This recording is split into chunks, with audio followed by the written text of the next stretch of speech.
presiding. Everyone, please be seated.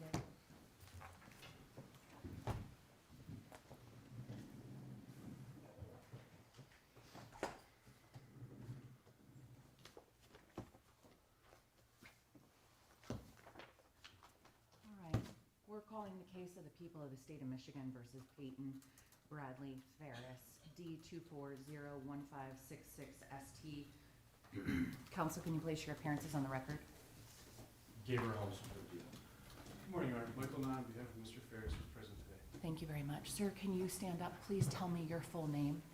Peyton Bradley Ferris. All right, can you raise your right hand? Do you solemnly swear that any testimony you'll give here today will be the truth, the whole truth, and nothing but the truth? I do. All right, thank you. You can be seated. We're here for sentencing. And as we start off, I want to note I have reviewed the sentencing memorandums prepared by both the defense and the prosecution. The pre-sentence investigation report that was prepared by one of the probation officers within the court after interviewing Mr. Ferris and reviewing letters of support for both Keegan and for Mr. Ferris. And before we proceed any further, there it is, thank you. I know there are a number of people who would like to speak, but I'll begin with you, Mr. Holmstrom. Does the government have a statement it wishes to begin sentencing with? Yes, Your Honor. All right, thank you. You may proceed. Thank you, Your Honor. Throughout this process, the facts are undisputed in this case. There's video of what happened. Obviously, we sent that video to the court. Defendant's vehicle was traveling on M6. It was going 80 miles an hour. Past the semi-truck, that's where the video came from. Right. Went into the right lane. There was some slow traffic ahead. Moved in the left lane, went in the median, and struck Keegan. Defendant should have slowed down, obviously. It's frustrating for everybody involved that the move over law doesn't encompass this kind of case. In Michigan, the move over law requires that when there's two lines of travel moving in the same direction, that the emergency vehicle has to be in that same direction. Obviously here, the emergency vehicle was in a median. The law should change. Instead, we're here on a moving violation causing death case. I'm aware that we can't fix the law at this junction, but we are asking for the court to consider that in their sentence. The victims have been asking for a term of jail. We support that request.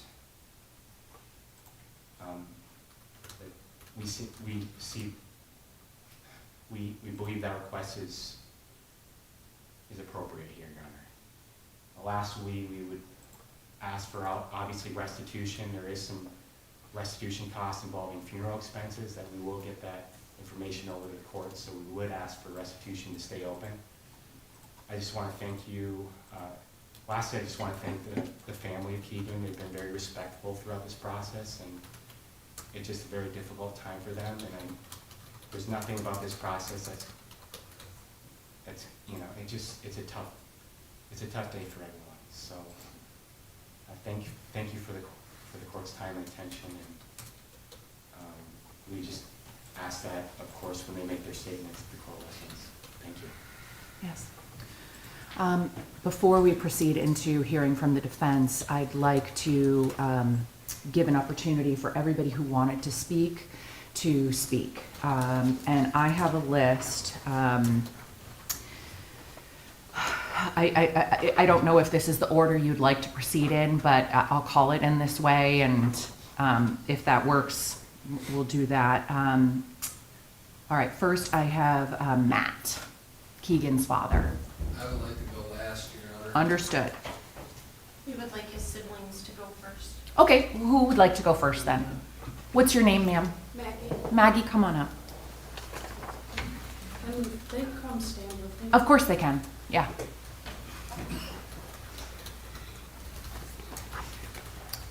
Maggie, can you just tell me your full name, please? Maggie Spencer. Okay, great, thank you, please. Peyton, exactly 408 days ago, you recklessly took my brother's life. 408 days I've held on to so much anger and resentment towards you. 408 days I've had to push my emotions to the side because someone has to hold it together for my parents, my little brother, and my brother's fiance. But today I'm done pushing them aside. When you made the choice you did on November 4th, 2023, not only did you end Keegan's life, but you ended a part of my life. The part of me that could recall happy moments from my childhood, but don't get me wrong, they're still happy, but now there's an aching pain that comes along with the memory.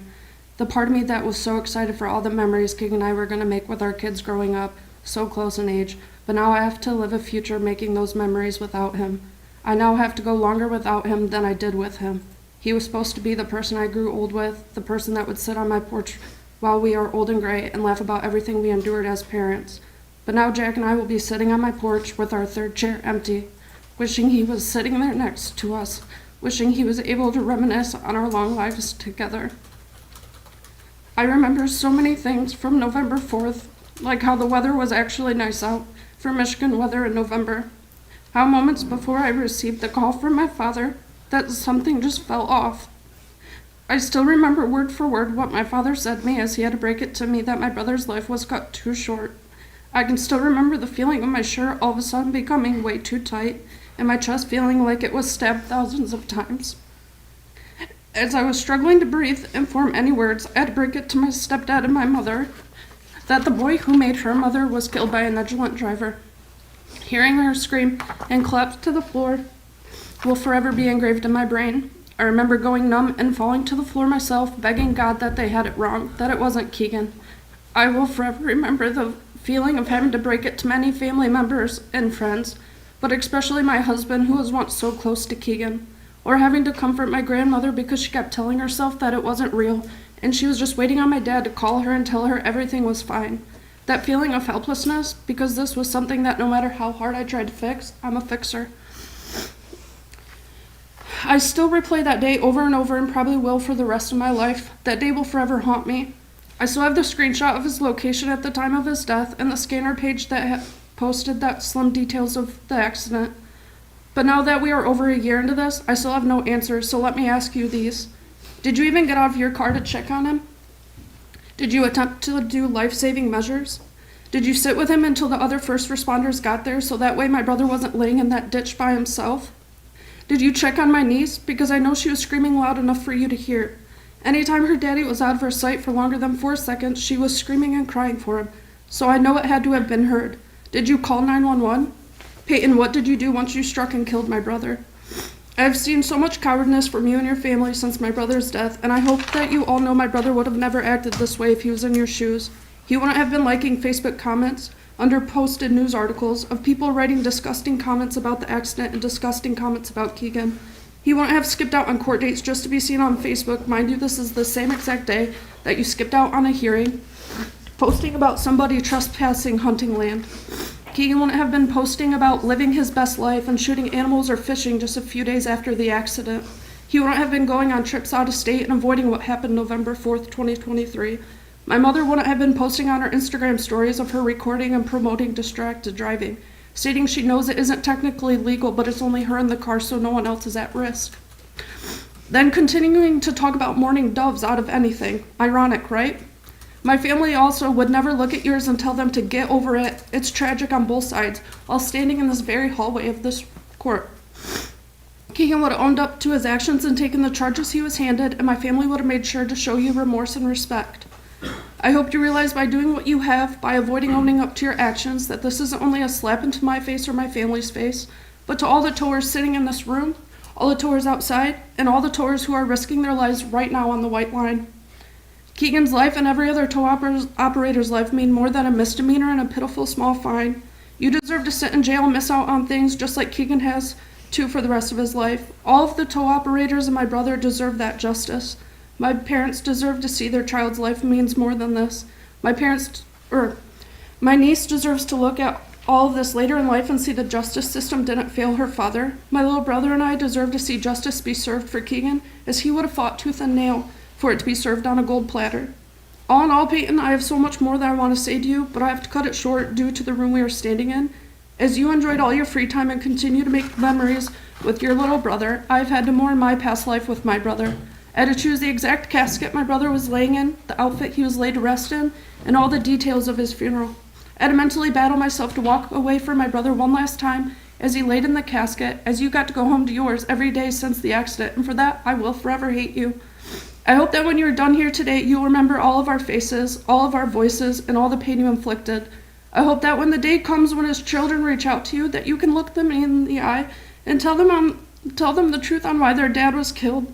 I hope the guilt of ripping Keegan away from his parents, his siblings, his children, his fiance, and his grandparents and friends eats at you day in and day out for the rest of your life.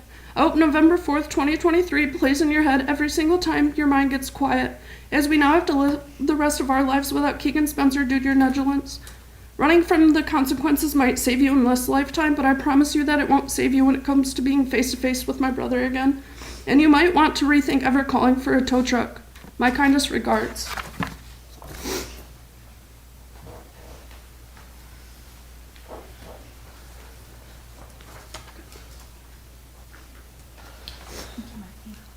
Hi. Can you tell me your full name, please? Olivia Kane. Hi, Olivia. Peyton, there's so much to say to you. I'm lost for words. I've tried to rewrite this speech a million times. November 4th has been and will be burned into so many brains for so many years to come. That morning was like any other. Keegan only had a few cars to run, and he was making his way home to spend time with our family. And it was very special that our daughter was able to go. I'll never forget getting the call from one of our close friends, Brittany Fifelsky, that there had been an accident, and Keegan's tow truck was there. My heart instantly dropped. Instantly hanging up on Brittany, shaking to call Keegan. There was no answers. I called a few times, hoping that this was a mistake, but it wasn't. There was no answer on the other side. I was helping my dad that morning. I looked at him in pure shock. I said, "It's Keegan. He's been hit," running to my car. Only to call Keegan's best friend and business partner to hear the crackle in his voice, unable to catch his breath. "He's gone, Liv. He's gone." I got the call that nobody in their right mind would ever want, and I will forever be changed from your actions. Peyton, on January 19, 2024, you had reached out personally claiming that if you could turn back time and put Keegan behind the wheel and you on the blacktop, you would without hesitation. But that's not the case, as much as we wish. This year has been hell. Raising kids while trying to grieve a person that you plan to spend your future with is next to impossible. My grief is also often pushed to the side if I have two innocent children to raise. Anybody in this courtroom could tell you that Keegan and I's daughter is a spitting image of him. From looks to personality, Lenora is truly one of a kind little girl. The same little girl full of spunk and brings laughter to everybody around her. Is the same little girl who will grow up with 0% memory of her father, besides pictures and stories from people around. The same little girl that was only feet away from the accident, who knows what she saw or experienced. As though we are grateful that she was young at the time of the death, there's a lifelong trauma that she will endure as she grows. As for my son, he is old enough to understand and acquire a lot more emotions than a no 4 or 5-year-old should at the time. Trying to hide the depression with tears and trying to be strong for your kids is a pain and wish upon nobody. Planning a funeral and trying to decide if your kids should see your fiance/dad's cold hard body in a casket, or am I going to scar them more than they already are? What about holidays and birthdays? We visited a grave for all of them. I've brought my kids to a cross to sing happy birthday for my daughter and her father and blow out a candle. As you have so many memories to come with your family and to get to experience those special moments, I'll bringing mine to a cross. No child should have to drive past the cemetery and wave, "Hi, Daddy," or "Love you, Daddy," or question me home. She asks if her dad comes home all the time. It's truly one of the most heartbreaking things, and we will continue to have heartbreaking moments. As the time goes on, multiple people have seen the public social media accounts of yourself and your family posting as if they have not been affected, and it's truly disgusting. Your life will forever move forward as ours has stopped. To your mom, I hope you hold your son a little bit tight, as he was the same age as my daughter, and he has both parents. If any of you were in our shoes, or our families and friends, you would be fighting just as hard. How dare you, as a mother, post such a selfish video while driving, while fighting for your son's case, who has his phone seconds prior to hitting Keegan. But so be it, right? So be it if your child is the one crying for their dad. Until you watch your spouse's lifeless body fly through the air only feet away from your daughter. Or reading the autopsy report, you will not know my pain. You will never know any of our pain. To myself, along with my children and the family and friends of the Chochuk brothers, the $2,000 fine you will pay is such a slap to the face. To explain to your daughter one day that the man who killed her only got to pay a fine and will live his life makes me speechless. I hope you never need a toe, as your name and family's name has been buried into every man's face, every man that climbs into those tow trucks and risks their life. Your face has been plastered as much as mine. As horrible and emotionally draining as this past year has been, Peyton, I know you did not wake up November 4th with the intentions to hit and kill Keegan.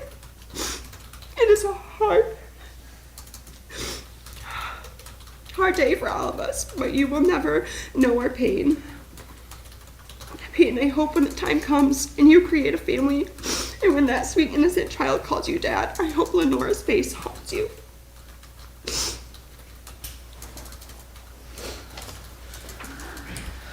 Hi there, sir. Jack Rosenberg. Thank you. Before I start reading, I do want to preface this by saying I know Peyton didn't wake up that day wanting to kill my brother, like Olivia said.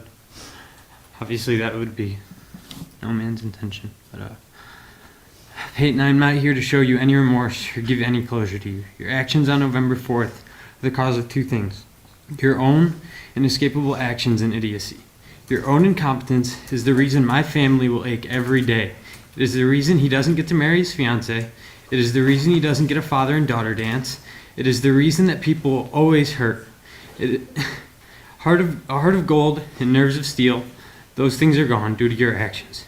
You are not only a murderer, but a thief, as you've stolen joy from our family and you've stolen experiences from his daughter.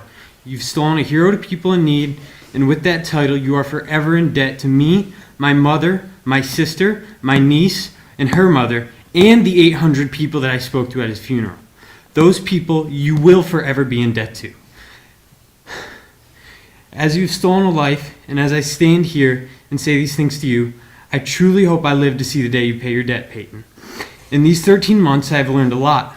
I've learned how to grieve, I've learned how to be strong, and I've learned how to speak. Because I didn't get to speak to my brother before he died, Peyton. I want you to know that. Do you know what that experience teaches someone? It teaches you to hate someone, Peyton. It teaches you a desire so violent it's devouring. And for you to sit there and cry and shed some snake oil tears, or to simply have this put as a simple accident, there is no way you could ever actually see the depths that I hate you, Peyton. So I will take every second that this court allows me to tell you. To tell you what it feels like to dial a number that does not answer, and to search for any video with a familiar laugh and know it's all gone because an idiot can't use their brakes. Peyton, I want you to know that every single moment you have to spare, I resent it, and every single inch of earth you've walked on since that day, it rots beneath you. And as you march closer to serving your real sentence, I hate you every single day from sunup to sundown. 14 months, and 6 of which I didn't know your name. So, Peyton, until your loved ones pull out a little baggie full of gray sand-like material and stuff it in a necklace or put it on a ring just to say that they have a piece of you with them, and only on that day, Peyton, will I consider my brother's justice served, and your sentence is then finished.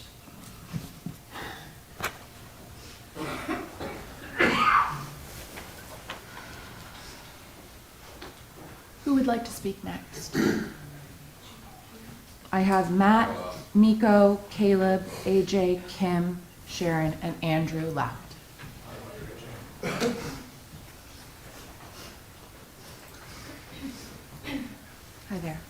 How you doing? Okay, what's your name? Andrew James Tim. All right.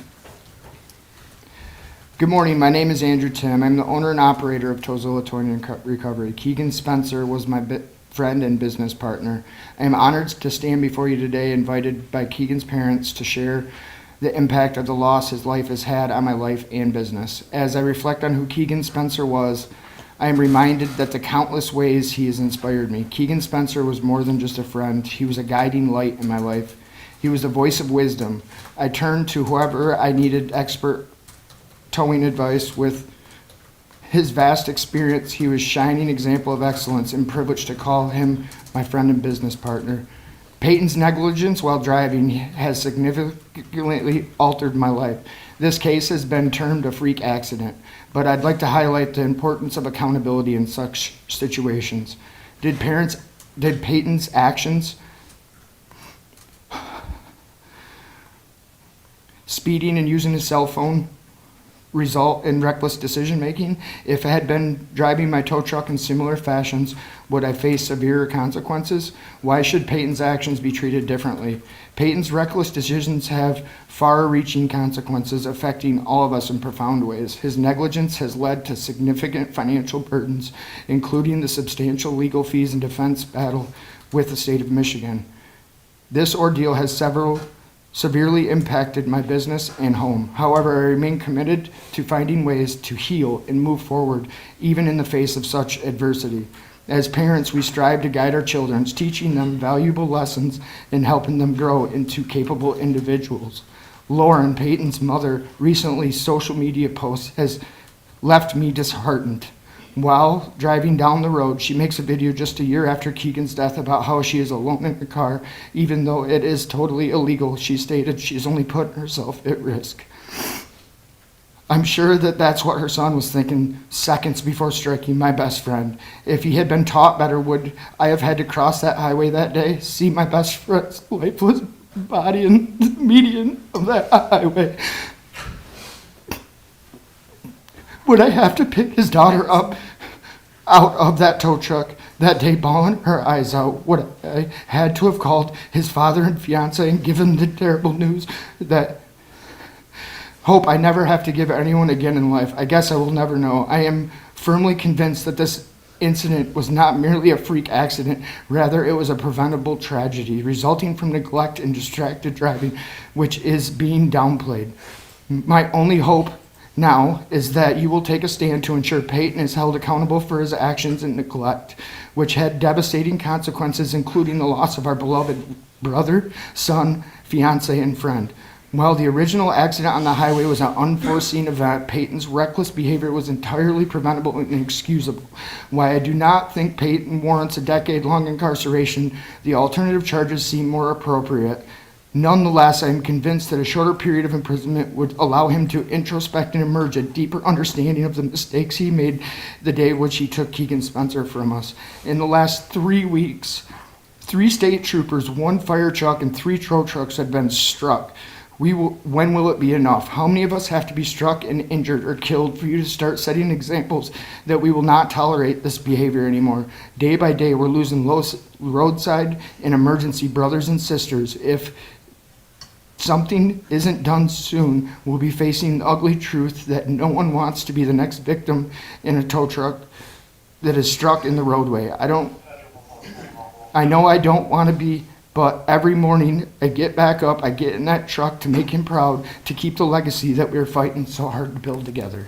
Thank you.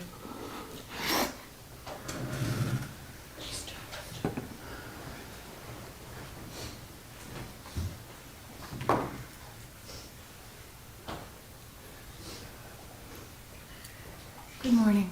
Good morning. What's your name? Caleb Pifelsky. All right. The work we do a lot of times goes unnoticed by most, unless you're a family member or a close friend to a tow op. A tow operator's family constantly worries about if they're going to make it out the door or make it back through the door when they leave on a call. Unfortunately, on November 4th, 2023, Keegan's family had their biggest fear come true. A fear that in a reality when an uncaring human named Peyton Ferris was more worried about his phone than what the traffic was doing in front of him.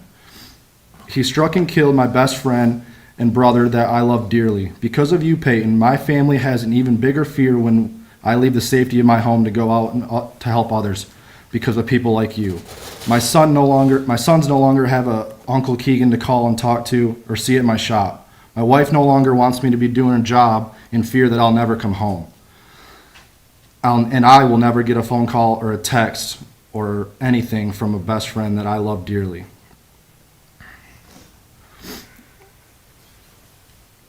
People like you, Peyton, are an exact example of what it's like to be careless, clueless, and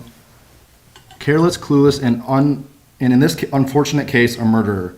That's exactly what I see when I look at you, a murderer.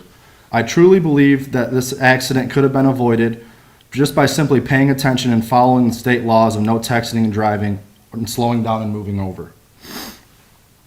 This has a direct impact on my company in trying to get my crew who goes out every day risking their lives to get their head back in the right space and not fear what could become.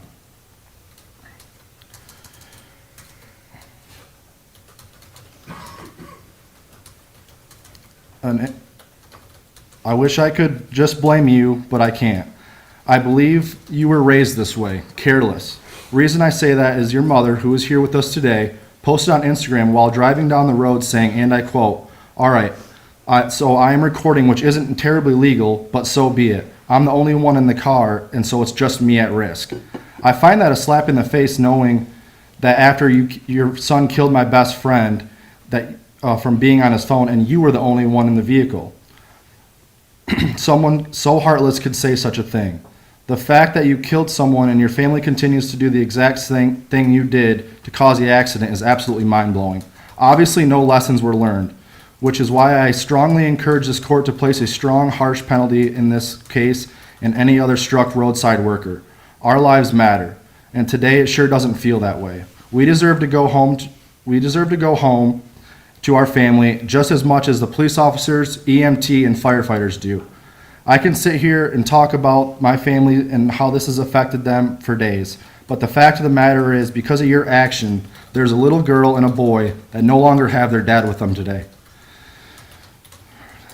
No dad to go on a daddy-daughter dance. No dad to walk them down the aisle at their wedding. Nothing but a memory. I truly believe that's the worst part about all this, and that you show no remorse. A little girl who loved their dad so much and had to watch him taken in front of her own eyes. Little Lenora was an innocent girl, this yet has cost her everything that she's ever known. I will do my best to let her know that her daddy was a hero and his life wasn't meant to be swept under the rug. I hope that when you close your eyes at night, you see Keegan's face and it haunts the hell out of you because you deserve it. You don't deserve peace. You don't deserve comfort. You are indeed a murderer. All in all, my family now lives in fear more now than ever because we know that what could actually happen did happen. You, Peyton Ferris, deserve zero freedom and to be treated like the murderer that you are. Thank you.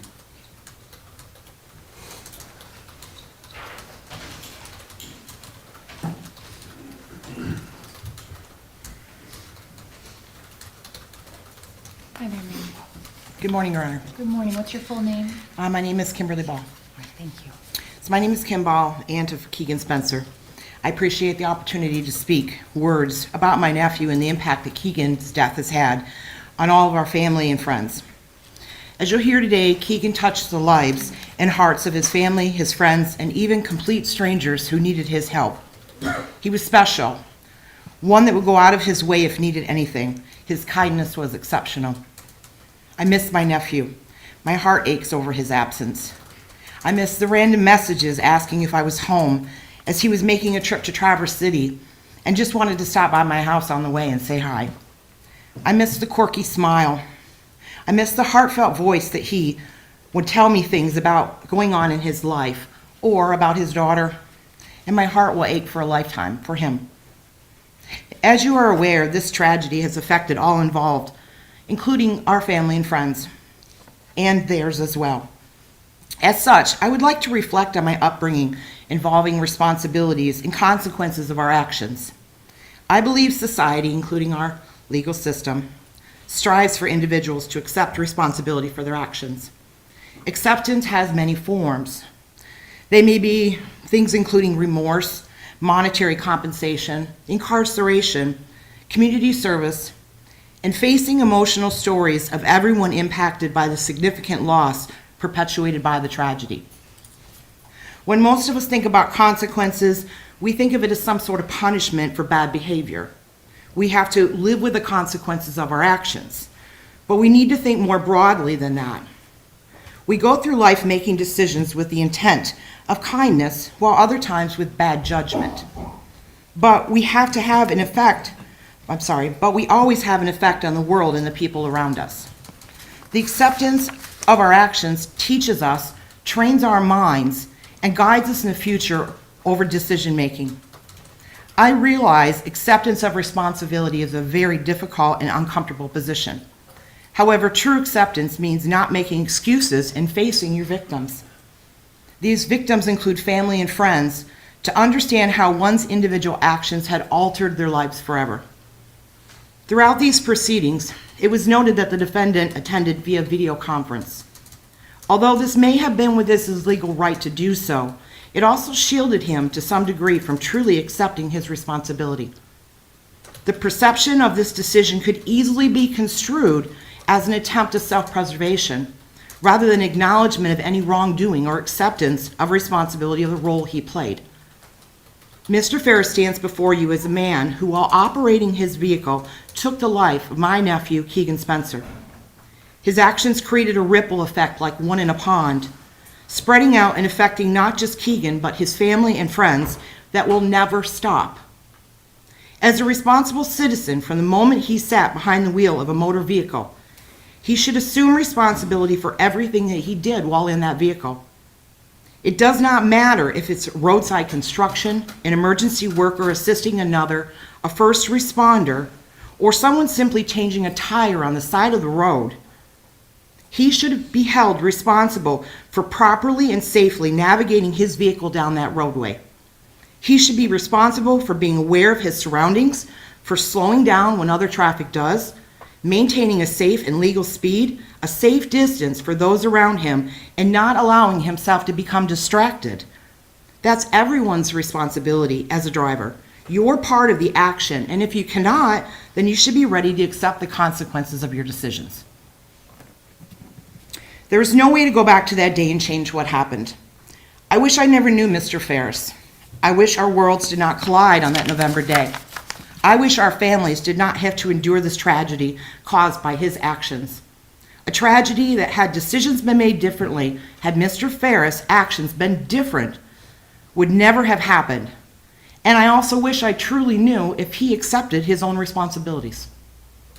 I do not envy your position, Your Honor.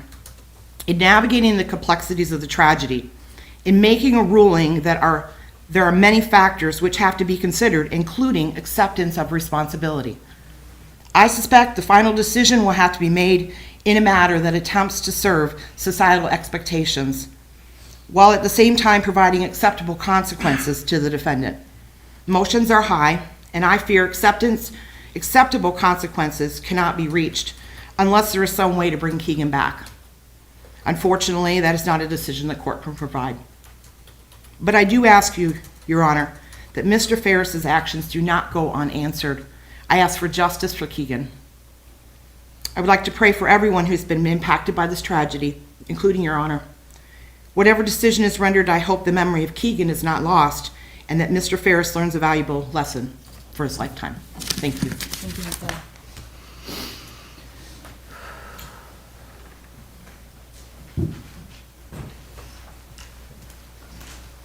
I have Matt, Nico, and Sharon.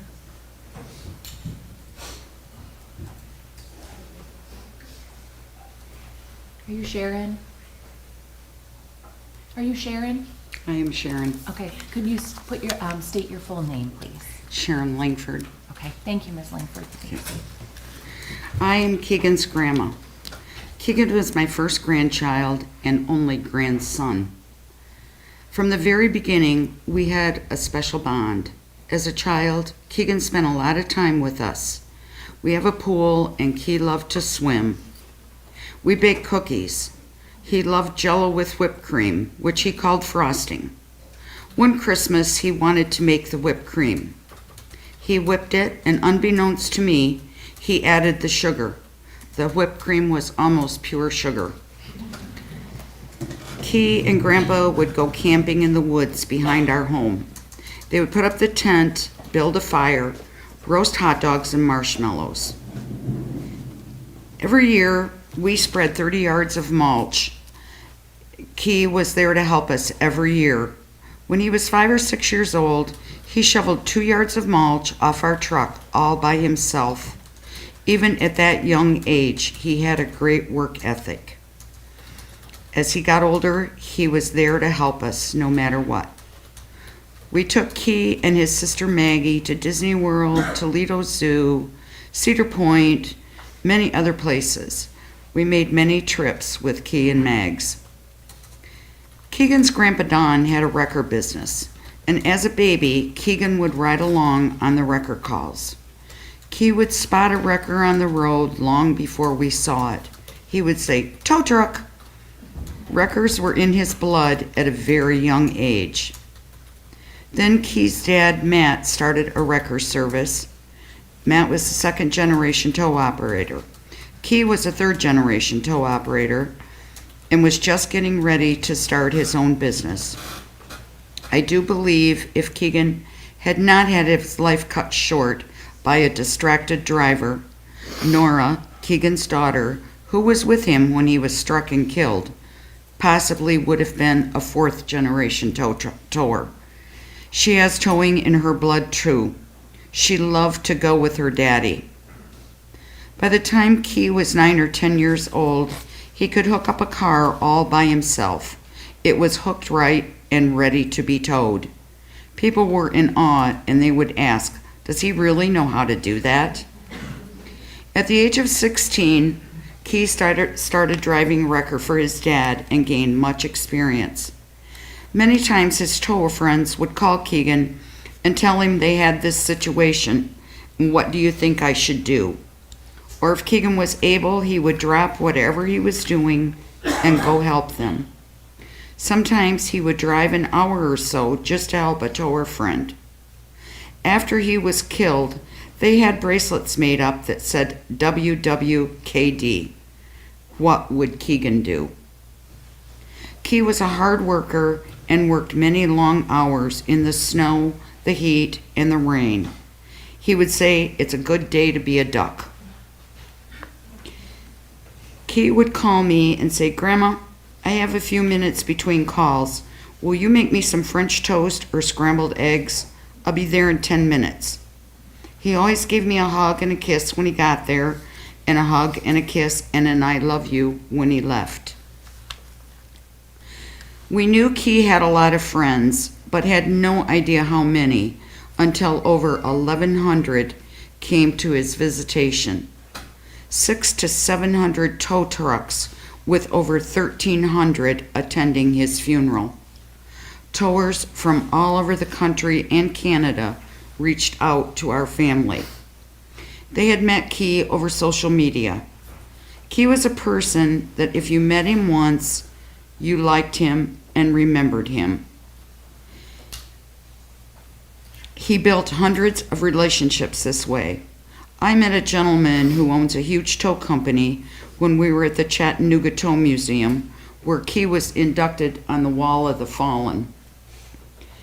He told me he doesn't have time for most young kids in the tow business because they feel the world owes them. They are lazy. But there are 2 young men that he has met that he had the utmost respect for. Keegan was one of them. He said Key would have really gone places in his life had not his life been cut short by a distracted, speeding driver who was on his phone 13 seconds between hitting him. Peyton, traveling at 80 miles per hour, you are traveling 117 seconds per second.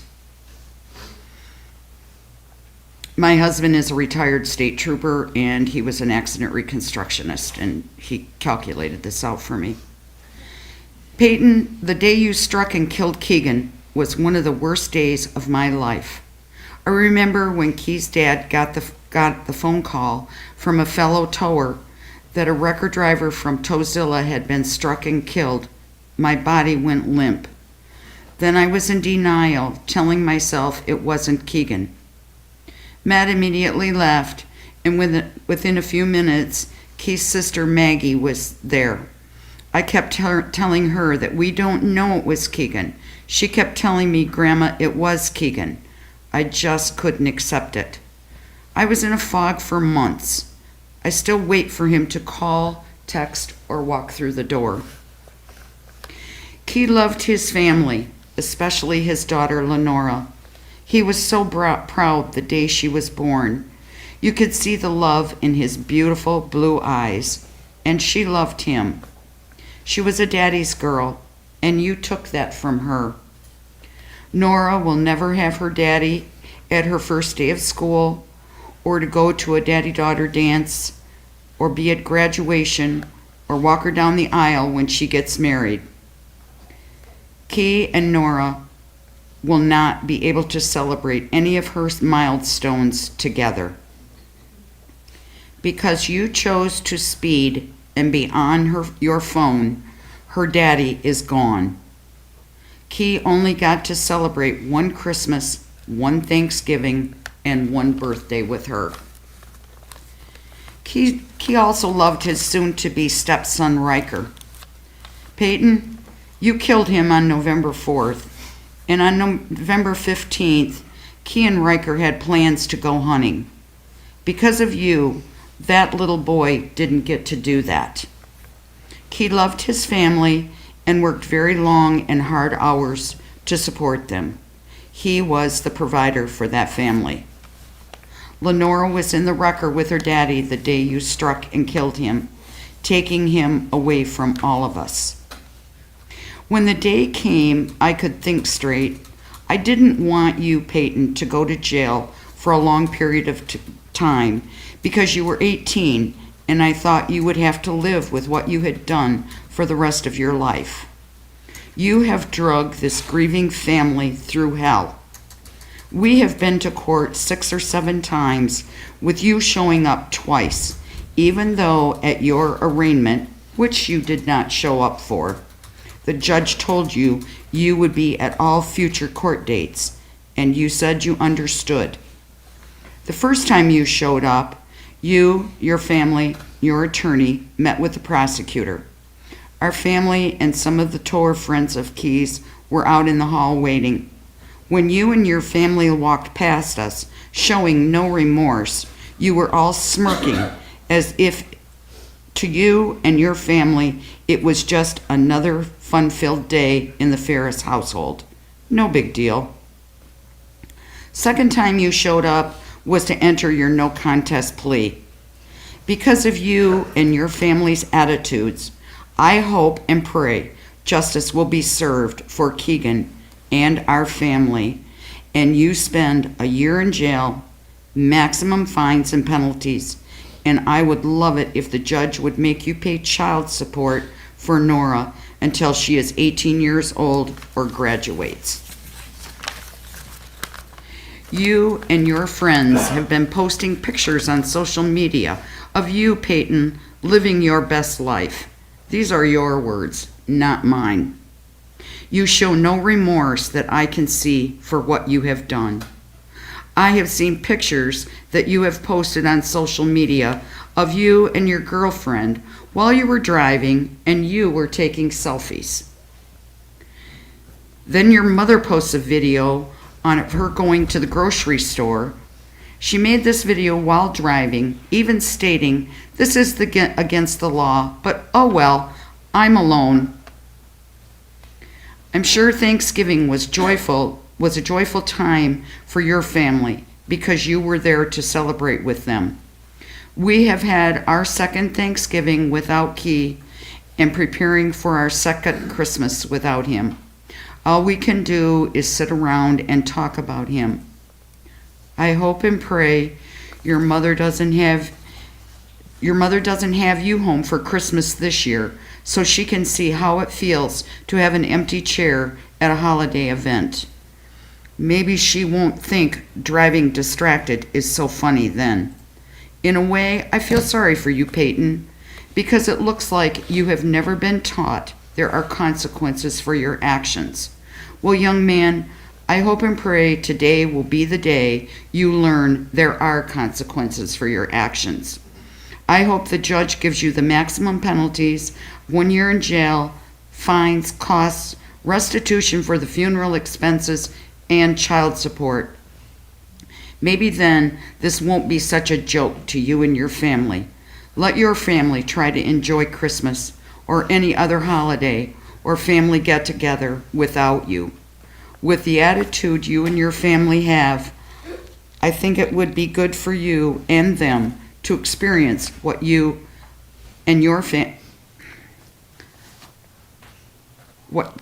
I think it would be good for you and them to experience what Keegan's family is going through.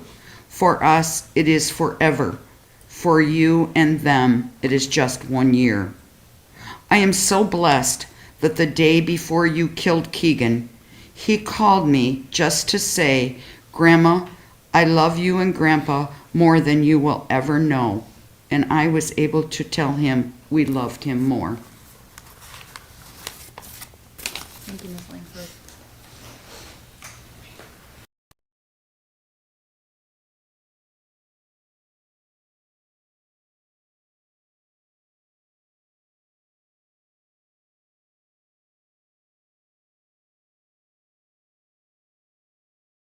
And then I'm Andrew as well. Oh, okay.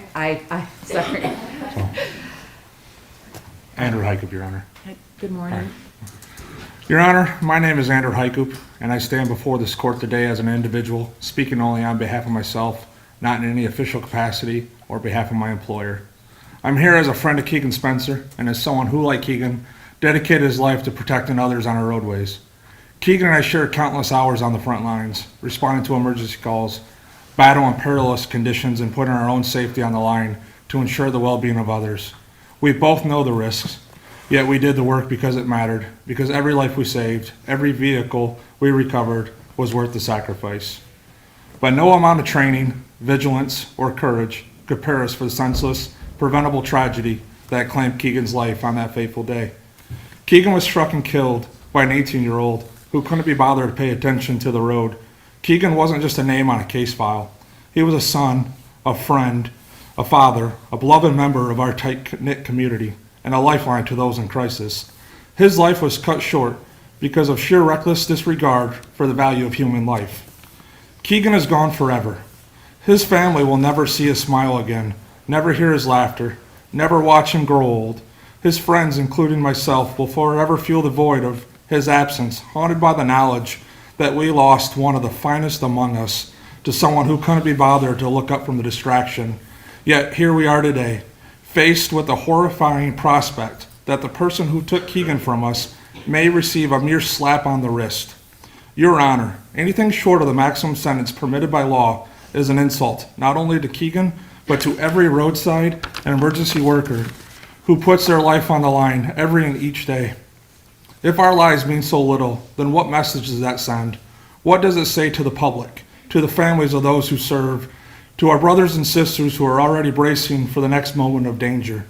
I implore this court to understand that Keegan's death cannot be reduced to an unfortunate accident with minimal consequences. It was an act of negligence with irreversible ramifications. 1 year may be the most you can impose, but even that falls woefully short of the justice Keegan deserves. Anything less is a dereliction of the duty we owe to him, to his family, and to every single one of us who continue to work in harm's way. Should this court choose leniency, I will not stand idle. I will call for a week-long boycott in the Metro Grand Rapids area where every towing operation grinds to a halt. Additionally, I will organize hundreds of trucks to block roads across the Metro Grand Rapids area, causing traffic disruptions, an approach that has proven extremely successful in protests across the world, such as when farmers use it to great effect. The public will experience firsthand what it means to live without the services of men and women like Keegan, and maybe they will understand the price we pay every day. This is not a threat, but a wake-up call. a chance for this community to really appreciate the lives we risk and the cost we bear. Justice for Keegan. Anything less is a disgrace to his memory and a betrayal to those who remain. Thank you, Your Honor. Thank you.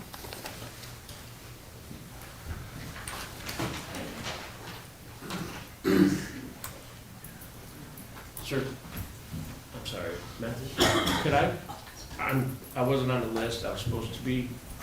Can I just say something before you talk? No, I'm sorry. That's okay. Are you on the defense side? Well, yeah, I mean, I was. Not at this time, okay? Yeah, okay. This is the family's opportunity at this time.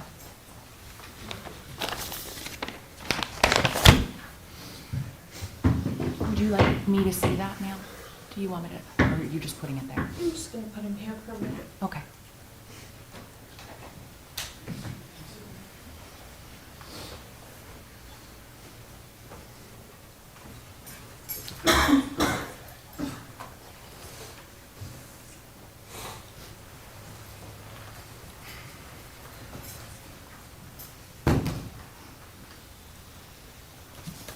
Good morning, Your Honor. Good morning. Can you tell me your full name, please? Nico Alicia Garrison. Please, go ahead. I'm Keegan's mom.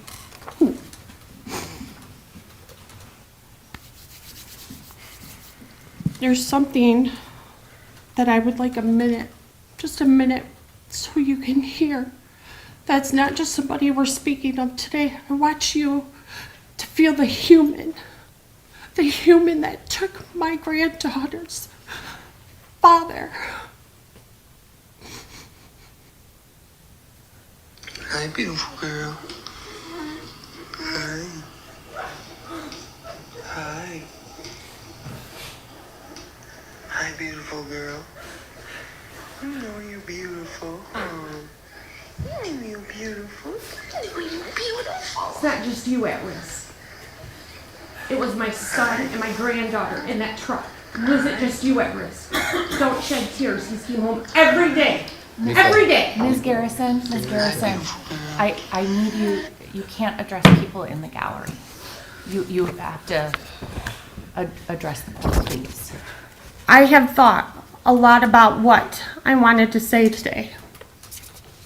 It will be my one and only chance in this life to ever speak on behalf of my son to the person who stole him from me. On 11/4/23, Keegan had plans that day and had lifetime goals and plans for his future. He was an extraordinary individual who touched a lot of lives. He was young but versed in his tow community, as he was a third-generation tow truck driver in our family. Keegan was in a tow truck by 6 months of age. Hooked his first car up at 6 years old with assistance of his granddad. Keegan was a proud, happy father who also was about to marry the love of his life. You see, I don't think that people or the judicial system truly get the value of human life, because if they did, circumstances and outcomes would fit the crimes and charges brought against the individuals who caused such devastation and loss due to their poor choices. I recall every moment of 11/4/23. I knew at my daughter's screeching voice on that phone.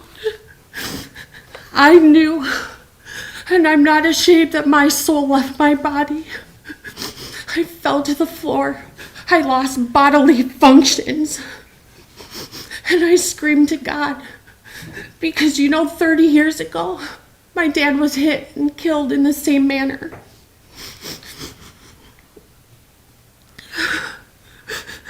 Peyton, you reached out to me on May 15th through Messenger, told me you were not distracted or on your phone. And guess what? I almost believed you, especially when you said, I will tell you everything, and guess what? Turned out you lied to me. Hard facts are you were speeding 80 miles per hour and on the phone 13 seconds prior to impacting Keegan. 80 miles per hour is 117 feet per second. You were still messing with your phone, and when you struck and killed my son, you continued another 30 or 40 yards without braking. I pray my son didn't see you coming. I pray my son didn't feel a thing. In fact, we've been told he was struck so hard that he didn't even bleed out. And you know why? Only people who get struck by lightning experience that.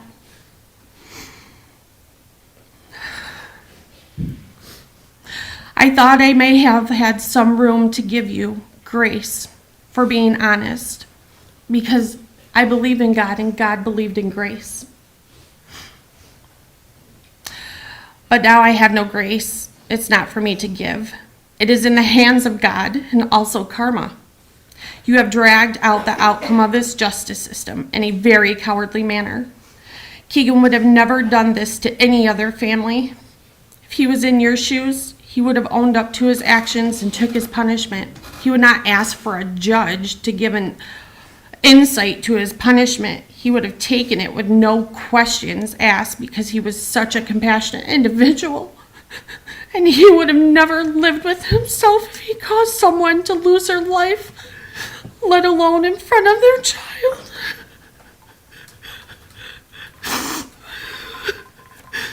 I think most people overlook the fact that you killed my son in front of his daughter. She had a front row seat, sitting up there in that big truck that morning. I think most of you really overlook that it doesn't just affect Keegan, it affects my granddaughter. How lucky you are that your family can gather around you as you walk down the hallway past us, the one and only time that you really actually showed up to court. And one of your family members even had the nerve to tell us to get over it. It's a tragic accident. You know what? It is a total preventable accident. It was a choice that you made to drive reckless and distracted. And for that, I do not feel like it was just an accident. The last time we gathered around Keegan was at his funeral to say goodbye. As a mother, I have lost part of my legacy. I have lost my little boy whom I raised and who I loved so very much.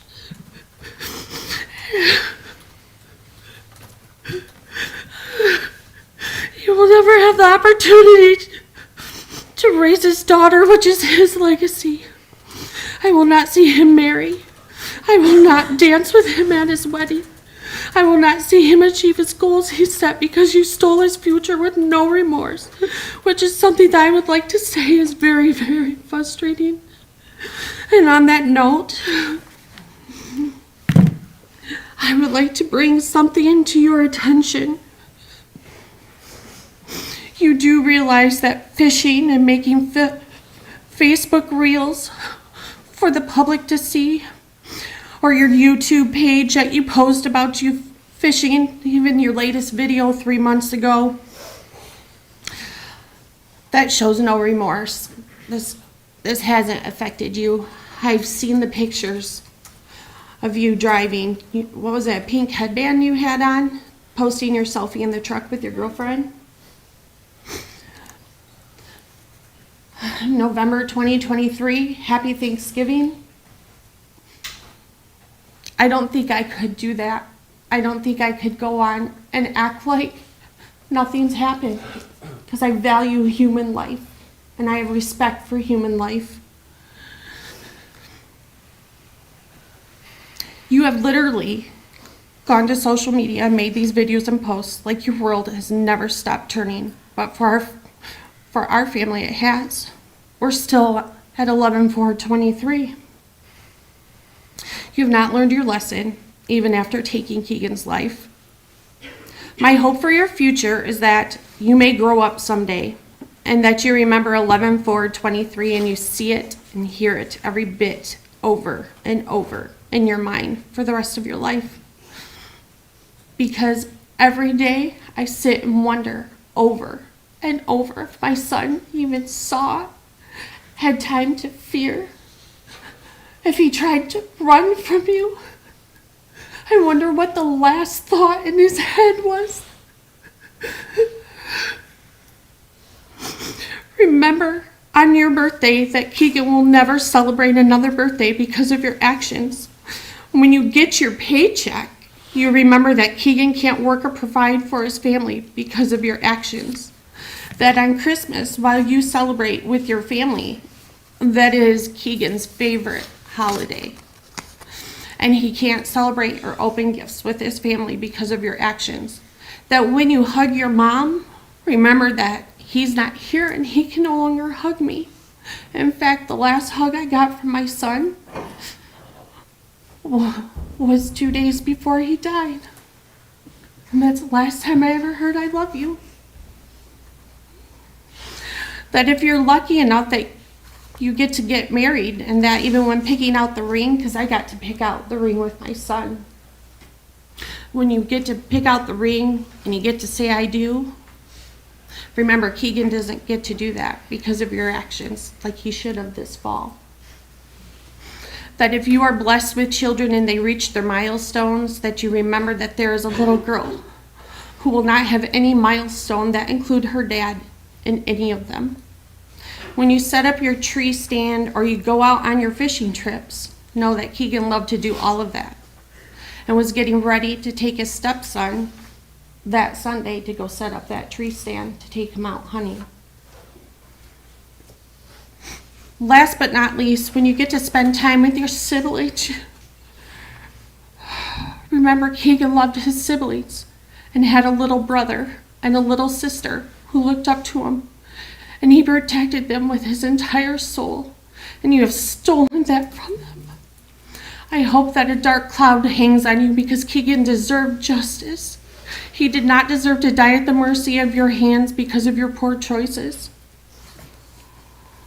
Peyton, I would be curious to know, since you dragged this out for so long, if you could even look at my granddaughter in the face and say, what? Sorry, it's a tragic accident.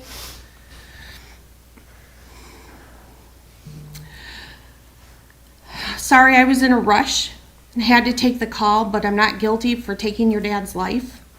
I mean, we just had a 13-year-old who admitted his guilt for killing Jack Snyder.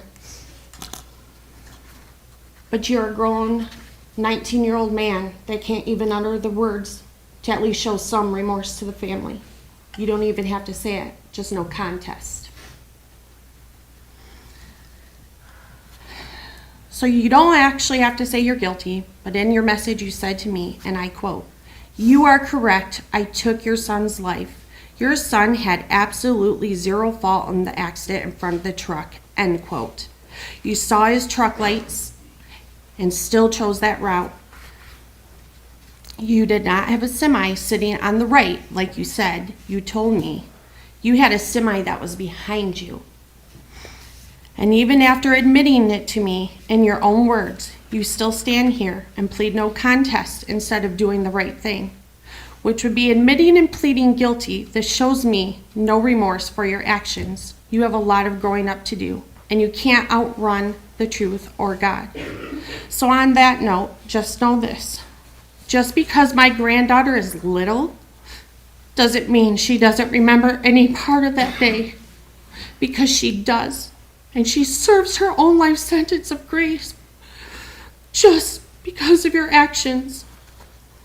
Lenora Rain Spencer cannot hear sirens without her face going blank and her head bowing down, and her mind goes to a place that she is not sure of yet, but she knows she doesn't like it. And I have witnessed this with my own eyes.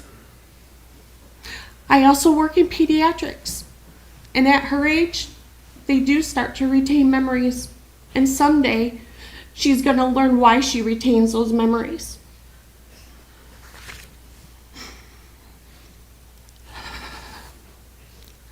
Lenora will only know her dad by photos, videos, and stories. So Peyton, you should prepare yourself. because she is going to grow up someday and this little girl will probably seek you out and ask you why. So I hope by then you will be an honest man and own up to what you have taken from her, even if she does reach out to you. I hope every detail of that day sticks with you until your last dying breath, the song on the radio, the sound of the car, the flashing lights from his truck, the sound of you impacting my son and obliterating him. I hope it sticks with you. I would have had different words for you today if you'd own up to your actions and was honest to me, but you sent the same generic message to me that you sent Olivia.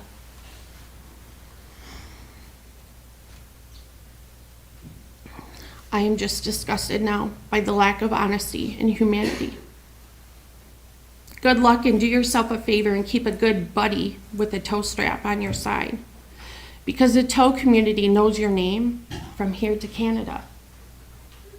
Everyone knows your name and what you did on 11/4/23, and you will never, ever be assisted by any of these good men on the white line. Never. They know your names, they know your faces, and you deserve that. We've had to grieve publicly since this has happened. So on that note, I will leave you with this, a very quick message.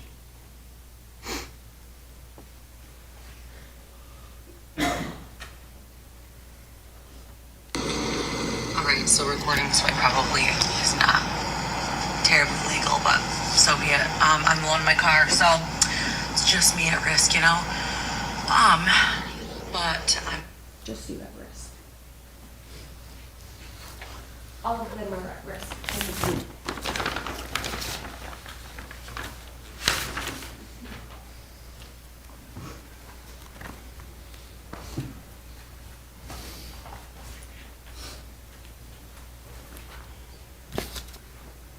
Miko, is this yours? Yeah, go ahead. My name is Matt Spencer. I'm Keegan's father. I'm really kind of taken back by all the people that are here today supporting my son. I knew Keegan was a unique individual from the second he was born, but it took his death for me to find out how truly unique he was. We had towers from across the nation reaching out to us. What I didn't know is Keegan was connected in some forums. These towers, this young generation of towers, they're all connected through social media. Keegan was in this one forum that was over 1,500 towers from coast to coast. So this story has resonated across the nation. And that started early on. Our funeral home director had people from other states as far away from as Florida calling them and asking if they needed any help. He had never heard of such a thing. And he said, your towing community is pretty damn unique. For me to get funeral home directors from this all over this country calling to see how they could help us, because this was going to be a big funeral. My son is in this casket, Peyton and family, fellow towers. That's Keegan. Keegan wanted to have a final ride to be on the back of his tow truck. This is Olivia that's running the controls to tilt it down.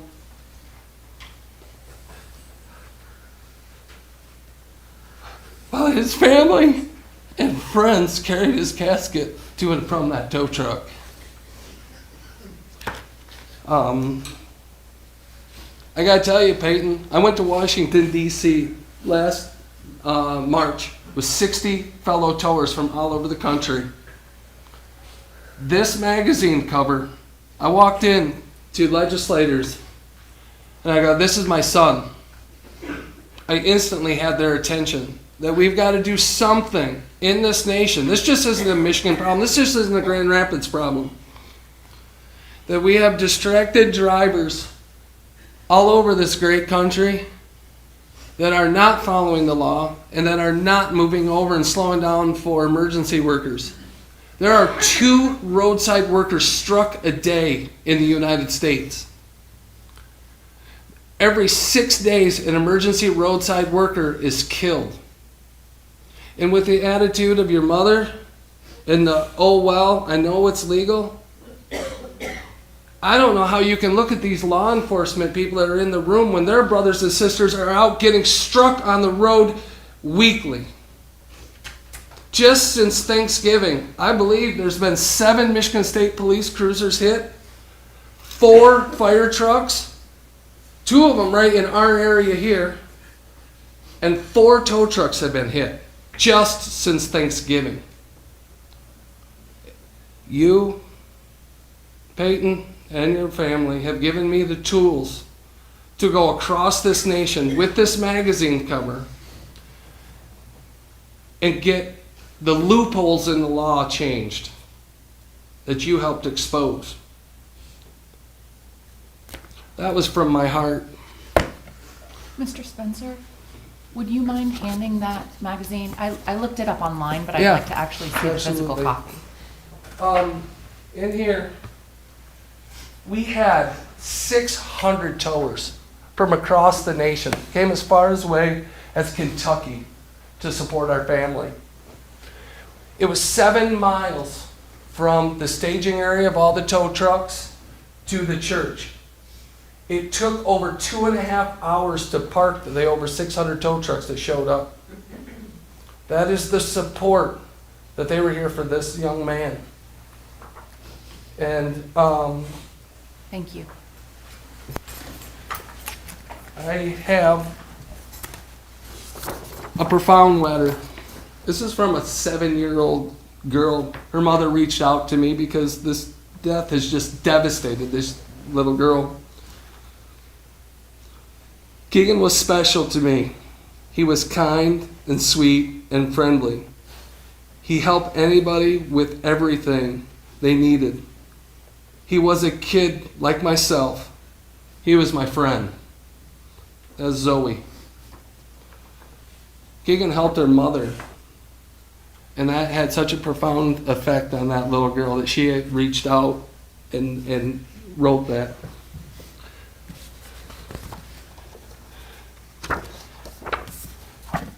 This was a letter that I got out of countless, I can't even tell you, hundreds of letters I've got. But this one was pretty special because I'll never forget the day I sent Keegan on this.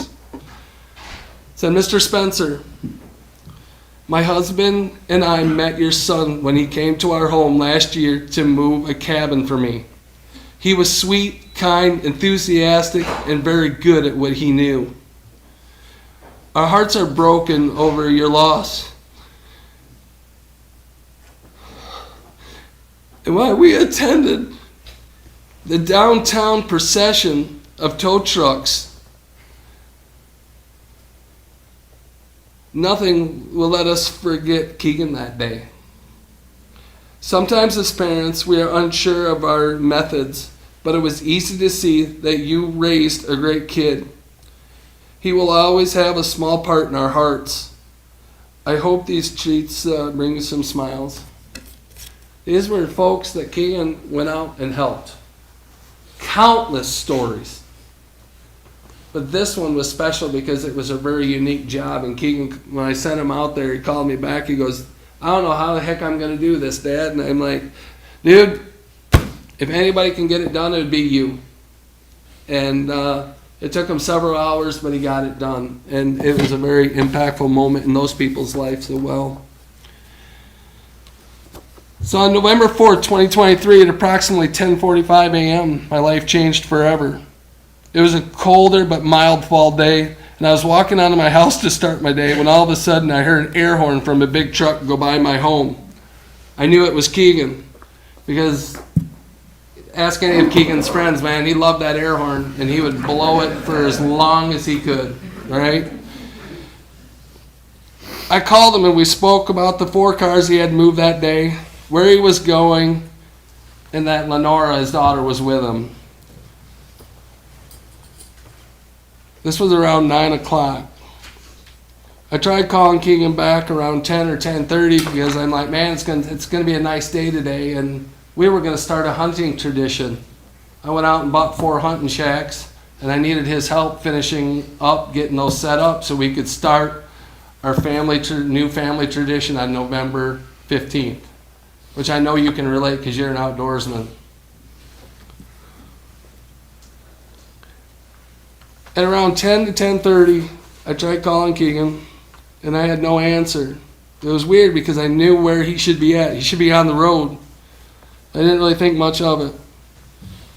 A short time later, I received a call from Keith Baker, who I met through Keegan, and we became close friends.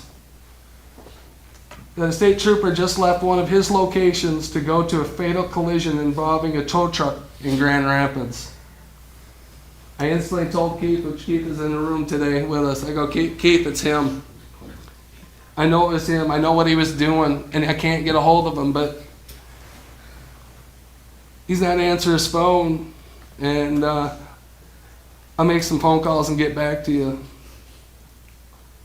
I called AJ, who is Keegan's best friend and co-owner, with him from Towzilla, the partnership they just created a week prior to his death. That's right, Peyton. A week prior, my son was living his dream of being an owner of his own business with his best friend. I tried calling AJ 3 times. The first 2 times I just went to voicemail, and I just kept calling because I know something's up. On the 3rd attempt, AJ answered. Just by the tone of his voice, I knew it was Keegan.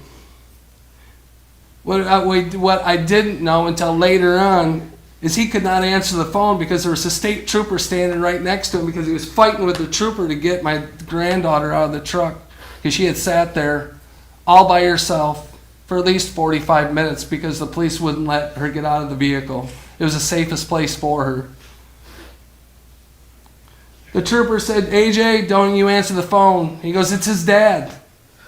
No, AJ, we're sending police to notify the family.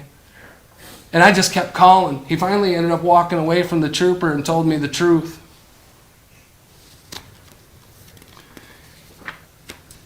He ended up getting my granddaughter out of the tow truck so she had a familiar face. I was in shock and hysterically crying as I called Keith back and told him it was Keegan.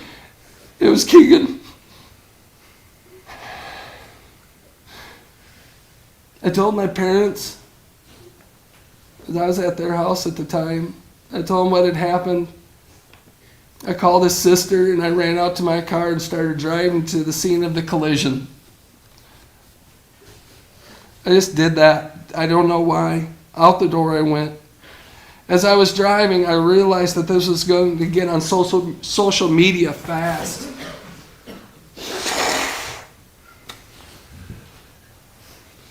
Who do I call?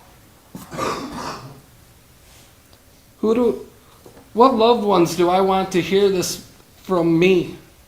Because I knew it was going to get on Facebook fast, which it did. It only took 15 minutes to get out on social media.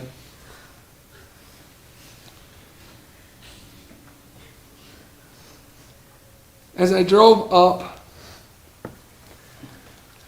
I was hysterical. I called my best friend and business partner, Joe Detmer, because he lived right down the road from me, but he wasn't available to ride with me. So I started driving, and I had to keep pulling over because I couldn't see straight. I was crying hysterically. And then I would stop, and I'd go, oh my God, I gotta call this person. I gotta call this person.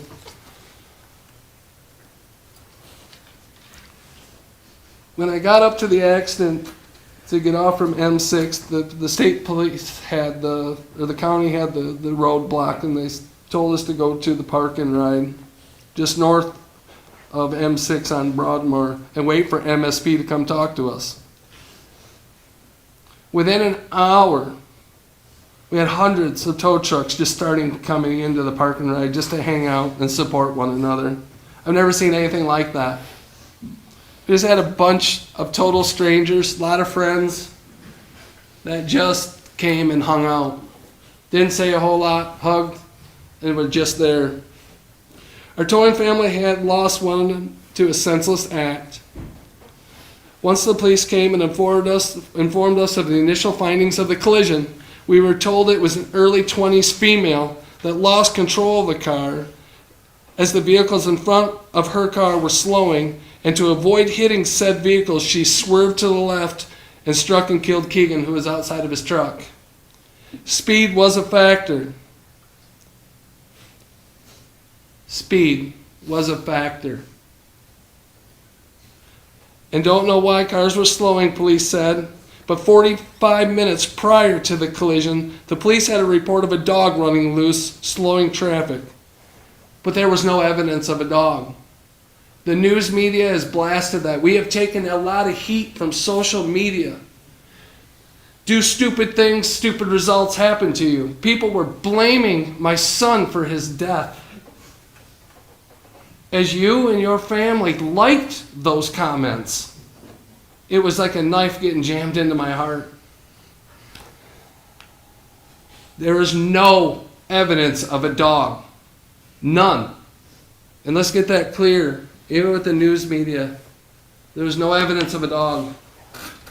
No one knows why Keegan stopped that day. We can only assume that he stopped to help in a situation that he felt he could help, because he was a servant that way.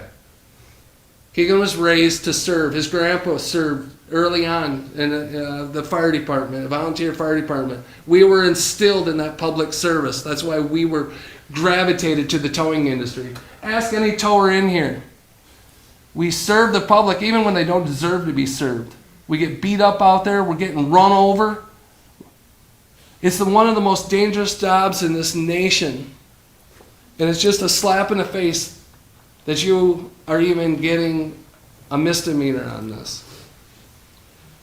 Keegan parked his truck as safely as he could and activated his emergency lamps and proceeded to exit his truck. Keegan was off the roadway when you came within a couple feet from the front of his truck and struck and killed him while his 16-month-old daughter watched. Keegan never would have stopped in that situation if he didn't feel his actions could help. It would have been difficult for him to turn around and get to his destination, and time would have been a huge factor in his decision to stop. AJ was waiting for him at the tow destination, and where he parked, he would have struggled to get turned around efficiently and fast, just like pulling off to the side of the road, do your business, and then just keep going. Peyton, you struck our son so hard he died instantly. After he hit the front of your car, and then he hit your windshield and went 45 yards forward. Did you get out to help him? Did you even try to save his life? What's the last thing you thought when he hit your windshield? These are all questions that go through my mind quite a bit. Once we picked up his truck from the scene of the collision, we went back to the park and ride to gather all that had come to support and convoyed back to Hastings. Well over 100 tow trucks had showed up. That was one of the hardest moments of my life. As one of my good friends and fellow tow business owners, PJ Daly, hauled me and my car back to Hastings. I couldn't drive. And I can only imagine what went through my friend's head as he just sat there with me as I cried. He was just there. And he's here today. What you don't realize as tow truck owners is every day we face sending our people out into harm's way. We live with that burden that our decisions can cost that person their life, and know that it's daunting on all of us, and we don't take it lightly. So as PJ hauled me back into Hastings and we pulled into the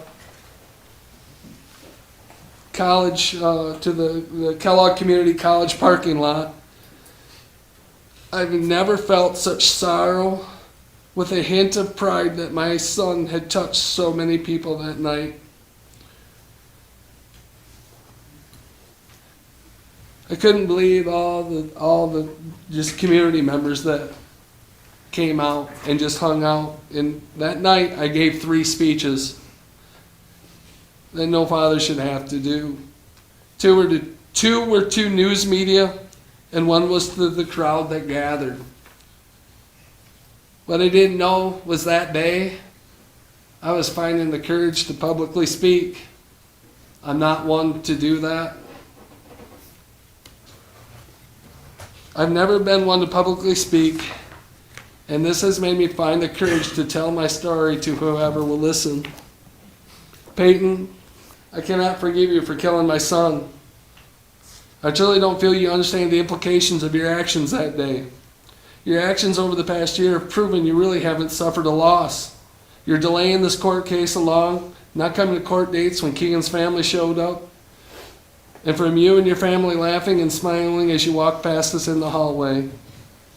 You reached out to Keegan's fiance and mother and stated there was nothing you could have done. Yes, Peyton, one thing you could have done was just slow down. Just slow down when you saw the emergency lamps. Does that ever go through your mind? You ever sit back and wonder what if you just would have slowed down? You had your cruise control set at 80. That day, you intentionally got in your car to drive intentionally safely. We all do that. You intentionally opened your car door to get into your vehicle. Intentionally put the key in the ignition, started the car. Put your foot on the brake, put your car into drive. So many intentional events took place for you to be driving, and one intentional thing you could have done was to abide by the move over law. You could have slowed down, been off your phone in your car. On social media, you liked all the comments that people were making that said, my son created this. Your social media says that you're living your best life. And it seemed nothing has really changed for you. For me, life has changed a lot. The day you killed Keegan, we were going to finish setting up our 4 hunting shacks. Keegan and I had earlier in the year made a pact that we were going to start a family tradition with him and his kids. We're going to hunt deer. Keegan had wanted to do this for years, and I just didn't take the time. This was going to be a special year of first, I felt. I did get to go hunting, but without my kid.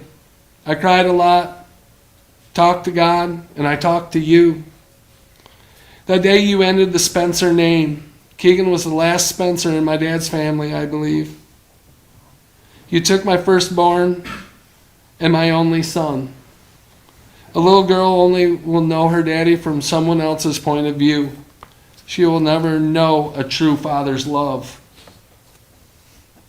A true father's love is when you will get pushed out of your comfort zone for the greater good of that child. You'll defend them, fight for them, let them fall, and help them back up. You'll do almost anything to protect them and to honor them. I'm honoring my son by leaving a legacy in his name for change. That I can change the driving public's behavior. You know, the behavior like yours. Your mom in her car recording how she knew she was breaking the law, distracted driving. Keegan may still be here today if you had just slowed down. I'm well on my way of learning how to publicly speak, and now have found the courage to tell our story.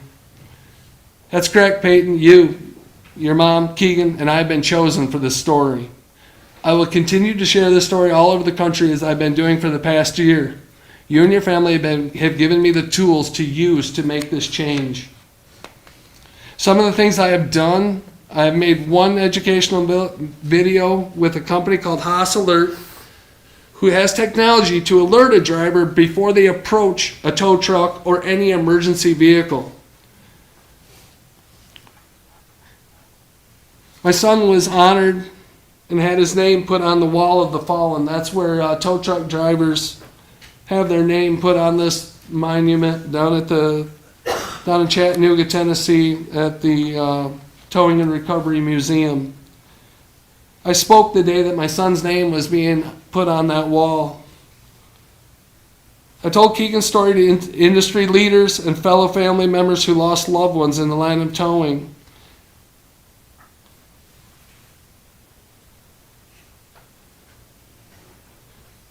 Keegan's name is on the wall in Chattanooga, Tennessee, with hundreds of fellow fallen tow operators.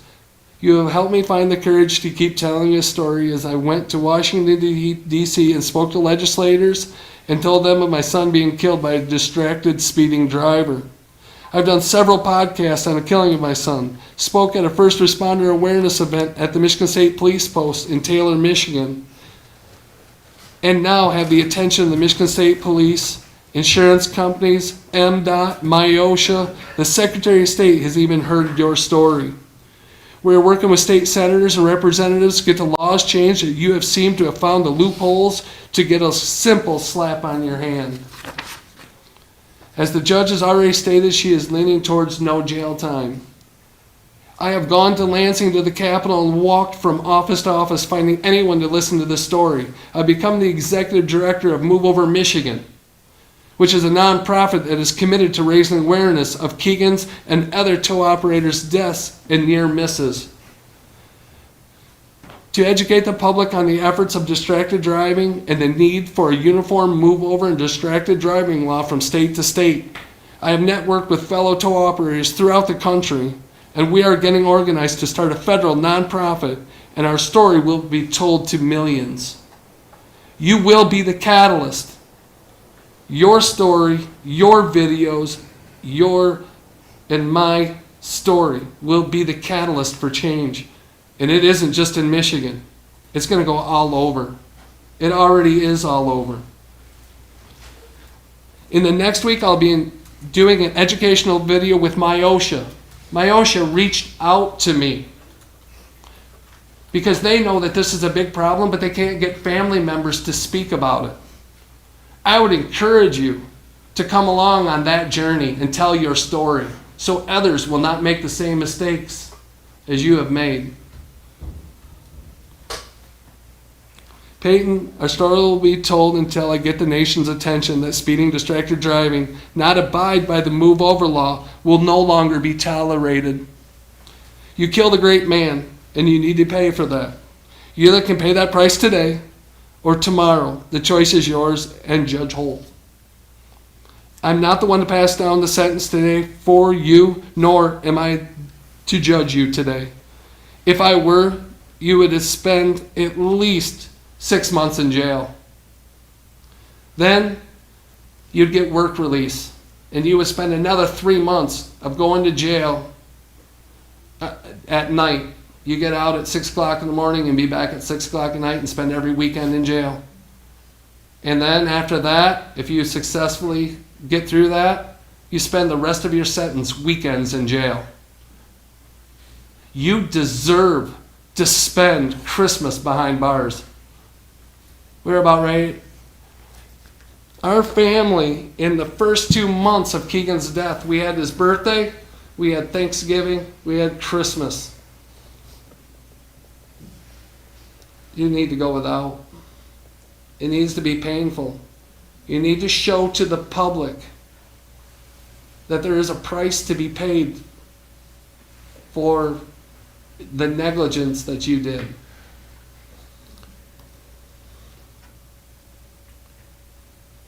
I agree with the paid child support to my daughter is 18. You took the earner out of that family. They're struggling, which they shouldn't be, because of some poor choices by a young 18-year-old driver.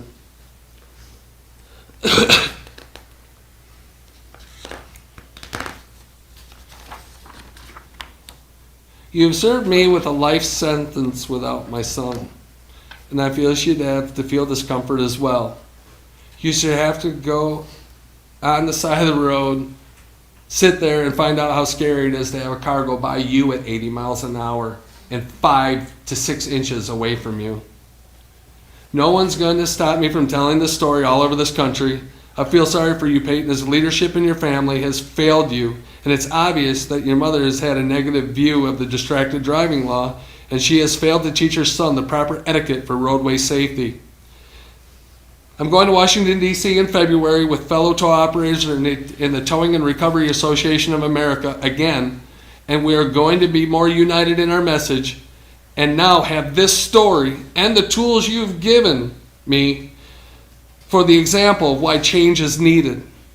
In March, I'm going to Gainesville, Florida with Randy Meyer Racing to unveil the new NHRA drag racing slow down move over car and to tell Keegan's story to a national news media and the entire NHRA community. We'll be going to the Florida, Ohio, Wisconsin, Michigan, Nevada, Texas, Maryland, and many other tow conventions to tell the story for the second year. I can no longer work in my towing business or get in a tow truck since you killed my son. You've taken away that. I don't understand how these young guys that get into tow trucks every day, I don't know how they do it.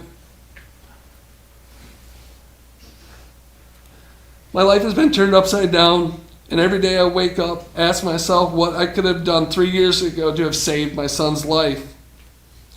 This has become my and Keegan's legacy.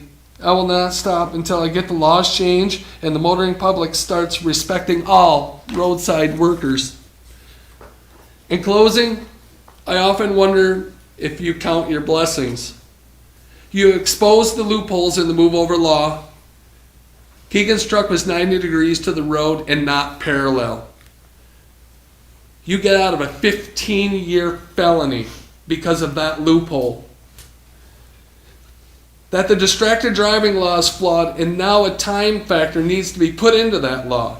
You were on your phone 13 seconds before you killed a man. You should be going to prison. How can a state trooper hit a man at a much lower speed and face murder and homicide charges? You should be going to prison. As you are judged today, ask yourself this question. What do I want the ending of this story to look like? A man that stood up and was judged and sentenced fairly? Or a man who skated by, got the minimum that he could have possibly received? I will be telling this story to everyone and anyone I can. I promise you that. Roberta, would you please hand this to Mr. Spencer? Thank you. Thank you, Mr. Spencer. Thank you. Thank you. Is there anyone else that wanted to speak on behalf of Keegan? Yeah, I will. Come on up.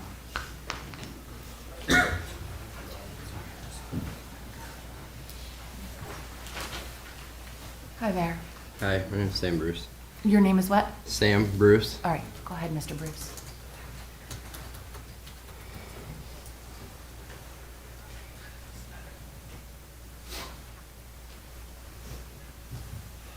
Keegan was not just a tow truck driver that Mr. Ferris fatally struck on November 4th, 2023. He was a son, a brother, a cousin, a nephew, and an uncle, and a fiance, a father, a friend to many. He was truly a blessing to have. It was truly a blessing to have Keegan in our life. I never witnessed anyone come close to the saying that they give the shirt off their back until I met Keegan. He would drop everything. If you needed him, he would come, no questions asked. He was so kind and had one of the biggest hearts. Keegan was the type of person who lit up a room whenever he entered it. He was the only person I knew who could make you so mad and then have you laughing until you were crying 5 minutes later. Keegan's pride and joy was his daughter Nora. He was meant to be a girl dad. He was always in awe of her and everything she did. Nora was his little sidekick.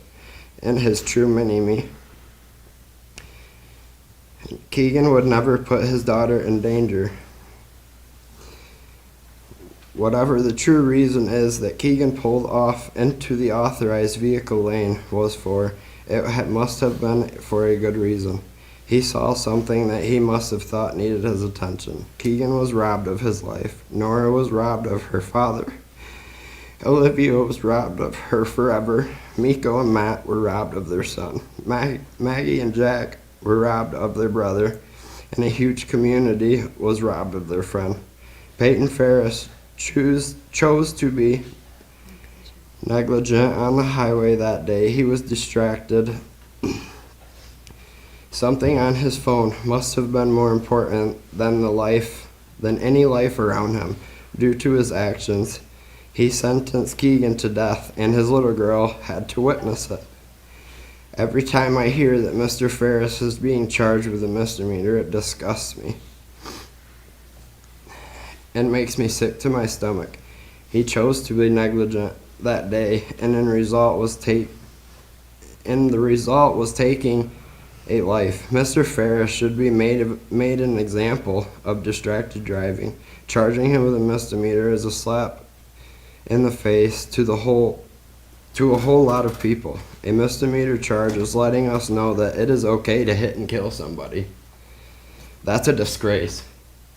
Mr. Ferris has not shown any remorse for his actions. If Keegan had been in his position, he would have owed up to that. Keegan would have pled guilty and admitted his wrongdoing. Mr. Ferris is too much of a coward. This is a person who doesn't think that he's doing anything wrong. Thanks to Mr. Ferris, Keegan no longer has a voice to stand up for himself and what he believed in.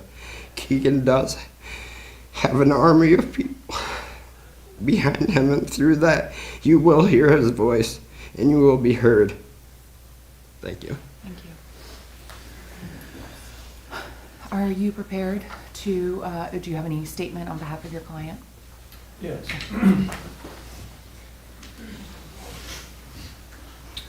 I would say I'm ready, but not prepared. Yeah. And here's why. Anything I say today, it won't heal you. And I mean this sincerely. I'm not here to heal you, but I've heard your pain. And we wanted to sit respectfully and listen. And this is serious. And Keegan does matter. And I know what I say to the court will not give people comfort or pain who are grieving. And I say that out of respect, not only to the court, but also the family that's here. And there's another family that's here. Mr. Ferris's. He has people here who would also like to speak. I've written something down. Do you mind if I? No. Go ahead. It doesn't make sense anymore. When you sit and listen to people that are grieving, it's difficult. And it brings us to the most basic part of our shared human experience. And that's grief. It's grief of the unknown. It's the sudden grief of the unexpected. As I listen to the family, candidly, I'm back in Los Angeles August 29th, 2023. I lost someone unexpectedly. I hear the scoffs, I hear the laughs. This is the shared human experience. Who I lost wasn't a tow truck driver, but it was sudden. And I had to do something I hadn't had to do before, and that's grieve, in a way that was very visceral for me. And so I respect very much what the family said. I want to point to the court, to the pre-sentence investigation report. This is something that was investigated.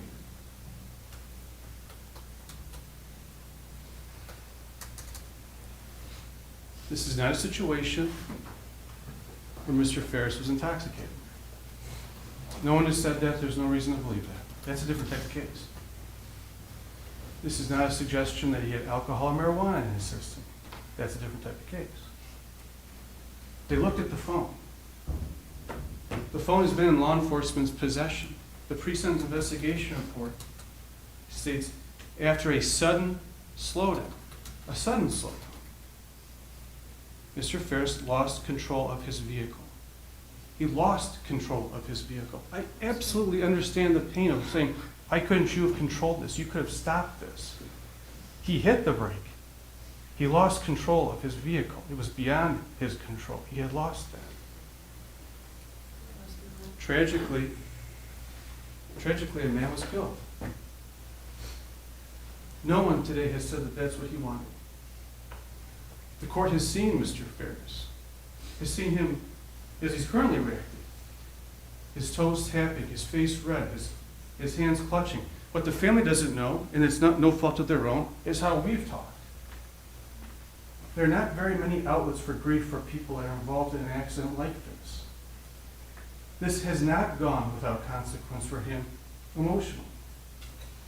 I can't speak on Instagram posts of parents, hadn't heard of it until today.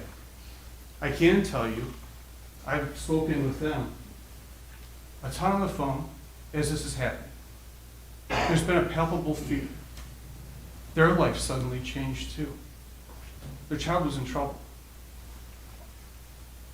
He has never been a part of this system. This is a different case if he's a repeat offender. He's not. The phone was in the dock and the right of his steering wheel as he was using it for GPS. That's appropriate. They looked for text messages and phone calls. There was a phone call, and then it was determined that 13 seconds later,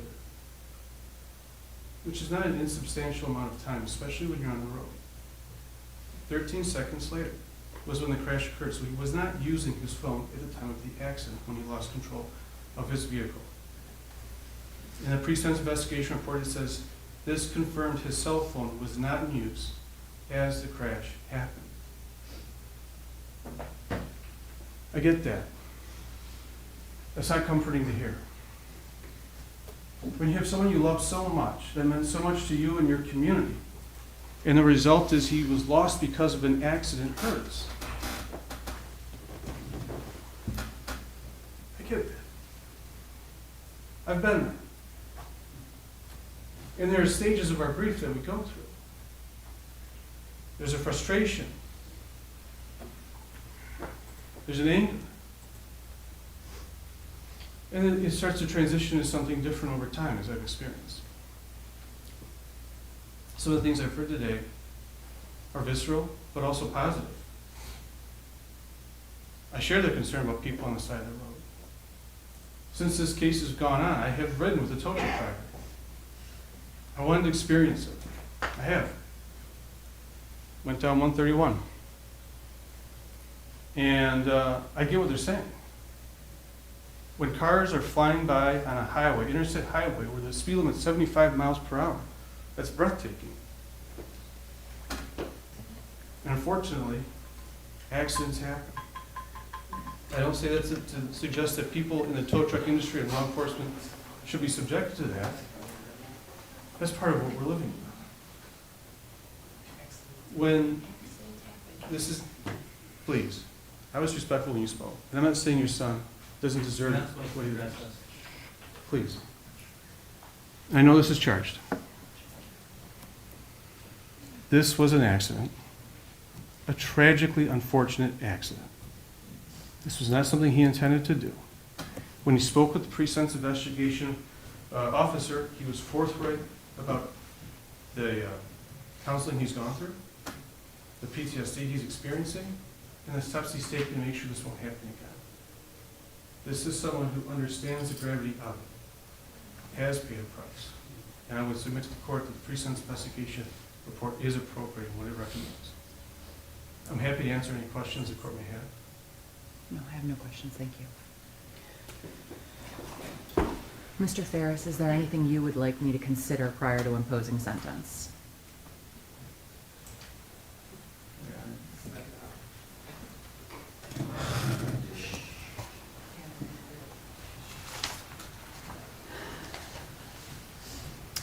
As I said, when Mr. Ferris entered his plea, I had reviewed everything that had been sent to me, and since that time, there has been loads more letters of support sent. I've read every single letter of support for both you, Mr. Ferris, and every single victim impact statement that was prepared.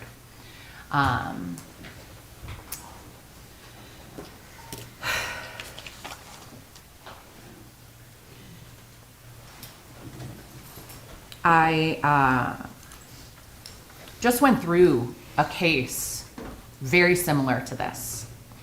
It was a moving violation causing death case. And in that case, the defendant opted to exercise his right to a jury trial. And it was horrific. And we had to watch video evidence in here of the scene. And ultimately, after 2 full days, a jury of his peers found him not guilty.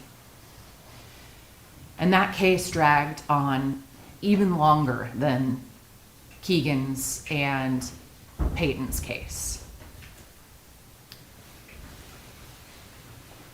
These cases are awful. I do not take this day lightly. I don't take it lightly for Keegan. I don't take it lightly for you, Peyton. I have discussed this case with my loved ones. I talked about it with my daughter this morning, who gave me a big hug before she went off to middle school. Hearing you, Sharon, speak today really broke my heart, and I'm so sorry. I'm so sorry for all of your loss. I really am. Keegan really sounds like he was an amazing guy. Really amazing guy. I got that. I want you to know I got it.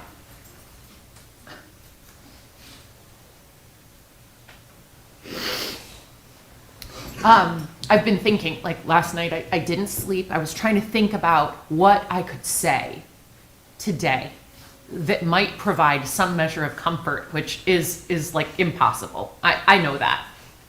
I know there's no comfort I can give anybody in this room. But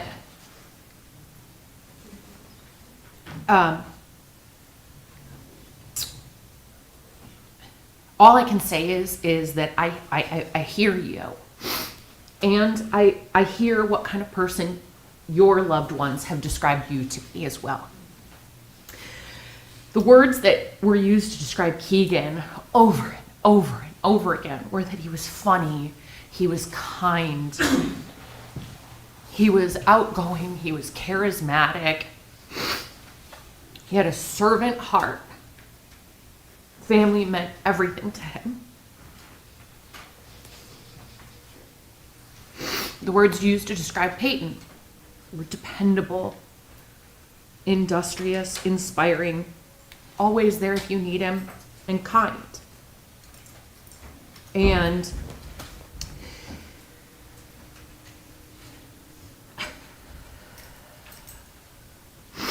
I have no doubt that the loss of Keegan is a ripple effect, Ms. Ball.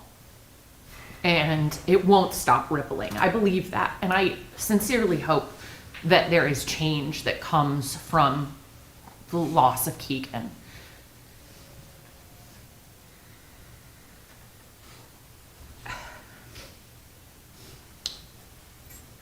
In this role, my job is to review the evidence that I have, to hear from both sides, and to look at what has been presented to me in terms of the reports, the facts as the government sees them and as the defense sees them. And I have read the reports in this case dozens of times. The Kent County Sheriff's Department did a thorough investigation in this case. There was a crash reconstruction what could be downloaded from Peyton's phone, which was everything, was downloaded. I can't draw the own conclusions as to what the facts are. I have to accept them as they have been provided to me by law enforcement. And the troopers and the experts in this case drew the conclusion that excessive speed was not a factor. And that's in the report.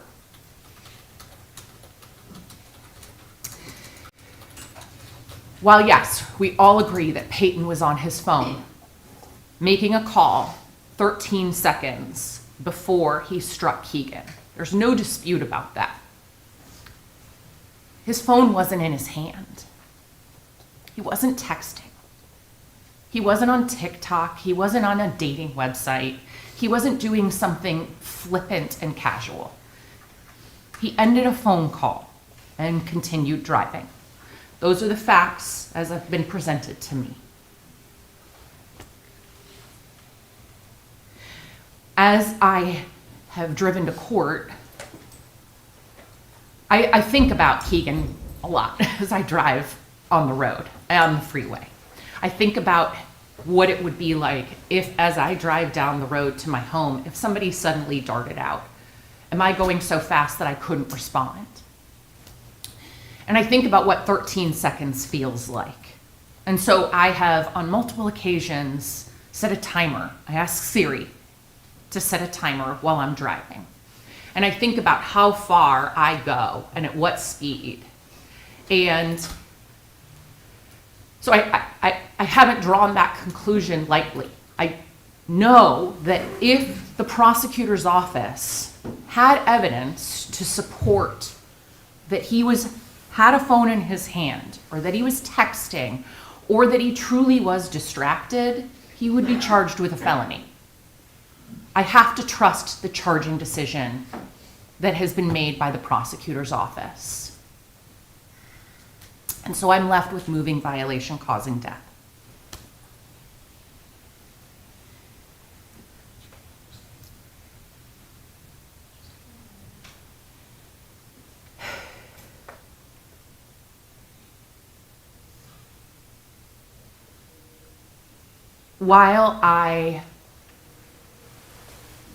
When I watched the video last week of Peyton's mom in her car that was sent to me, I was struck by how insensitive and flippant that was.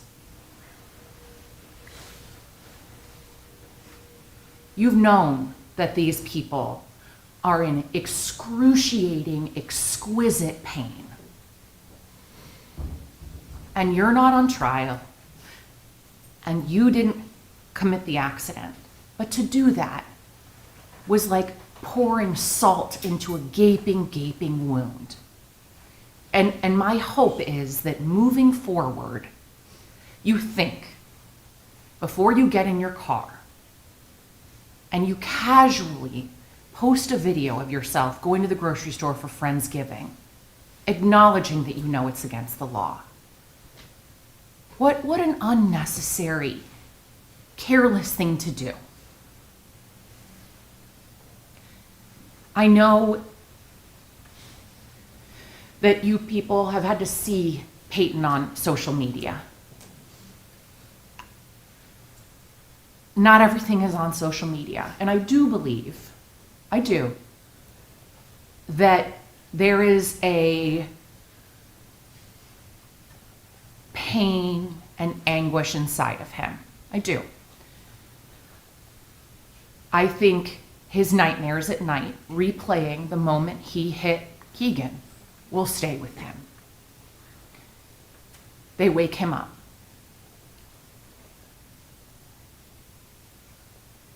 Many people who wrote in letters of support for you, Peyton, described the ways that this has impacted him. And that's not portrayed on videos posted to YouTube. But I have no doubt that in Peyton's private moments, he is replaying this moment over and over and over again. I saw somebody get hit by a car when I was in high school with my mom. It happened right in front of us. We lived in Orlando, Florida, and I wasn't behind the wheel. But I, as a bystander, remember that. I can see it happening right in front of us. My mom behind the wheel, a woman was crossing International Drive, and we were in the drive-thru at the Dunkin' Donuts. And it was a horrific accident. And I know, because as a bystander, I see it. I think what happened. I don't have any answers. But I know that that is happening 100-fold for Peyton. And his hunting and fishing videos don't show it. But I do believe, based off of what people have wrote in and what I've heard about who he was as a person, that he will be haunted by this for the rest of his life. I do. I don't think Peyton is a bad person. I don't. I think that there is nothing I can do to help alleviate any of the anger and the pain. And fairness doesn't really have a place in the court system. It really doesn't. Fair would be bringing Keegan back. Letting him have Christmas this year with Olivia and Riker and Nora. That's the reality. So, I have a horrific, horrific crash. I have the conclusions of law enforcement that speed was not a factor, that he wasn't actually driving distracted, because if he was, it would have been a different charge.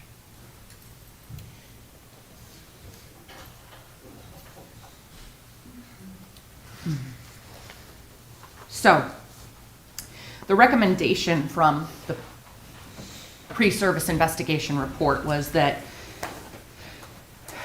Peyton be placed on 12 months of probation, that he will participate in counseling, therapy, or programs as directed by probation, pay all the fees for those, and provide proof of continued attendance. That he shall complete 360 hours of community service, that he have no direct or indirect contact with the Spencer family.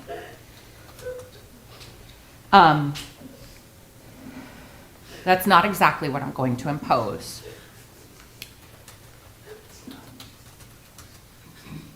Peyton, I'm placing you on probation for 2 years. You shall participate in counseling.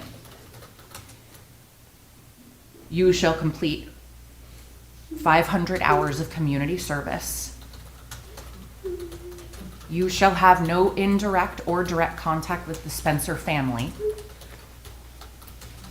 You will have a year in jail suspended over you. If you violate your probation, a year in jail will be imposed. There is a $2,000 fine.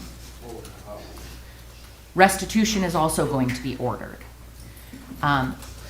Because I don't have the documentation of how much Keegan's funeral cost, I can't impose that. But as soon as that is provided, you will be responsible for covering all of Keegan's funeral costs. Your license is suspended for a year. Once you do have the ability to drive, I will consider it a violation of your probation if you commit a single traffic infraction. A minor speeding ticket will be construed as a violation of your probation. While you're on probation, you may not use alcohol, controlled substances, marijuana, abuse prescription drugs. You will be subject to random testing for those substances. That will be at your expense. You will be required to take every distracted driving class and safe driving class that is available to you.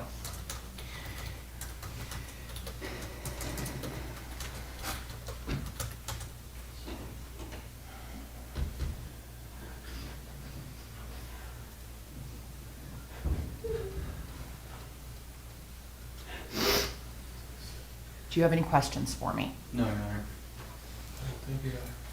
Mr. Holmstrom, is there anything else? No, Your Honor, thank you. To the families, I am very sorry. I have a question. Yes, sir. Why no jail time? Why not something? Because I didn't He feel it. broke the law. I understood. One of our drivers got more for shooting a cat. He went to jail for 90 days for shooting a cat. We did without a driver for shooting a cat. Almost got one jump out in front of my truck, I'd get charged with something. I understand. Keegan's like, I'm "Man, very, my very sorry. granddaughter doesn't have a dad." I'm very sorry. Christmas with his family. She got made her mind up weeks ago. He needs to go to jail. This is a final judgment and sentence of the court. If you want to appeal, you can apply to do so within 21 days, and if you cannot afford an attorney, one can be appointed for you. I hope you get a speeding ticket. Very I hope sorry. you end up in jail. Keegan needs justice. This ain't it. This ain't justice. That county court system. Fucking bullshit. I can try it, boy. Got better justice than Keegan got. I'm waiting for this. I'm not gonna do it. I don't know how you fucking laughed at my sister-in-law while she was doing her speech. Arrogant.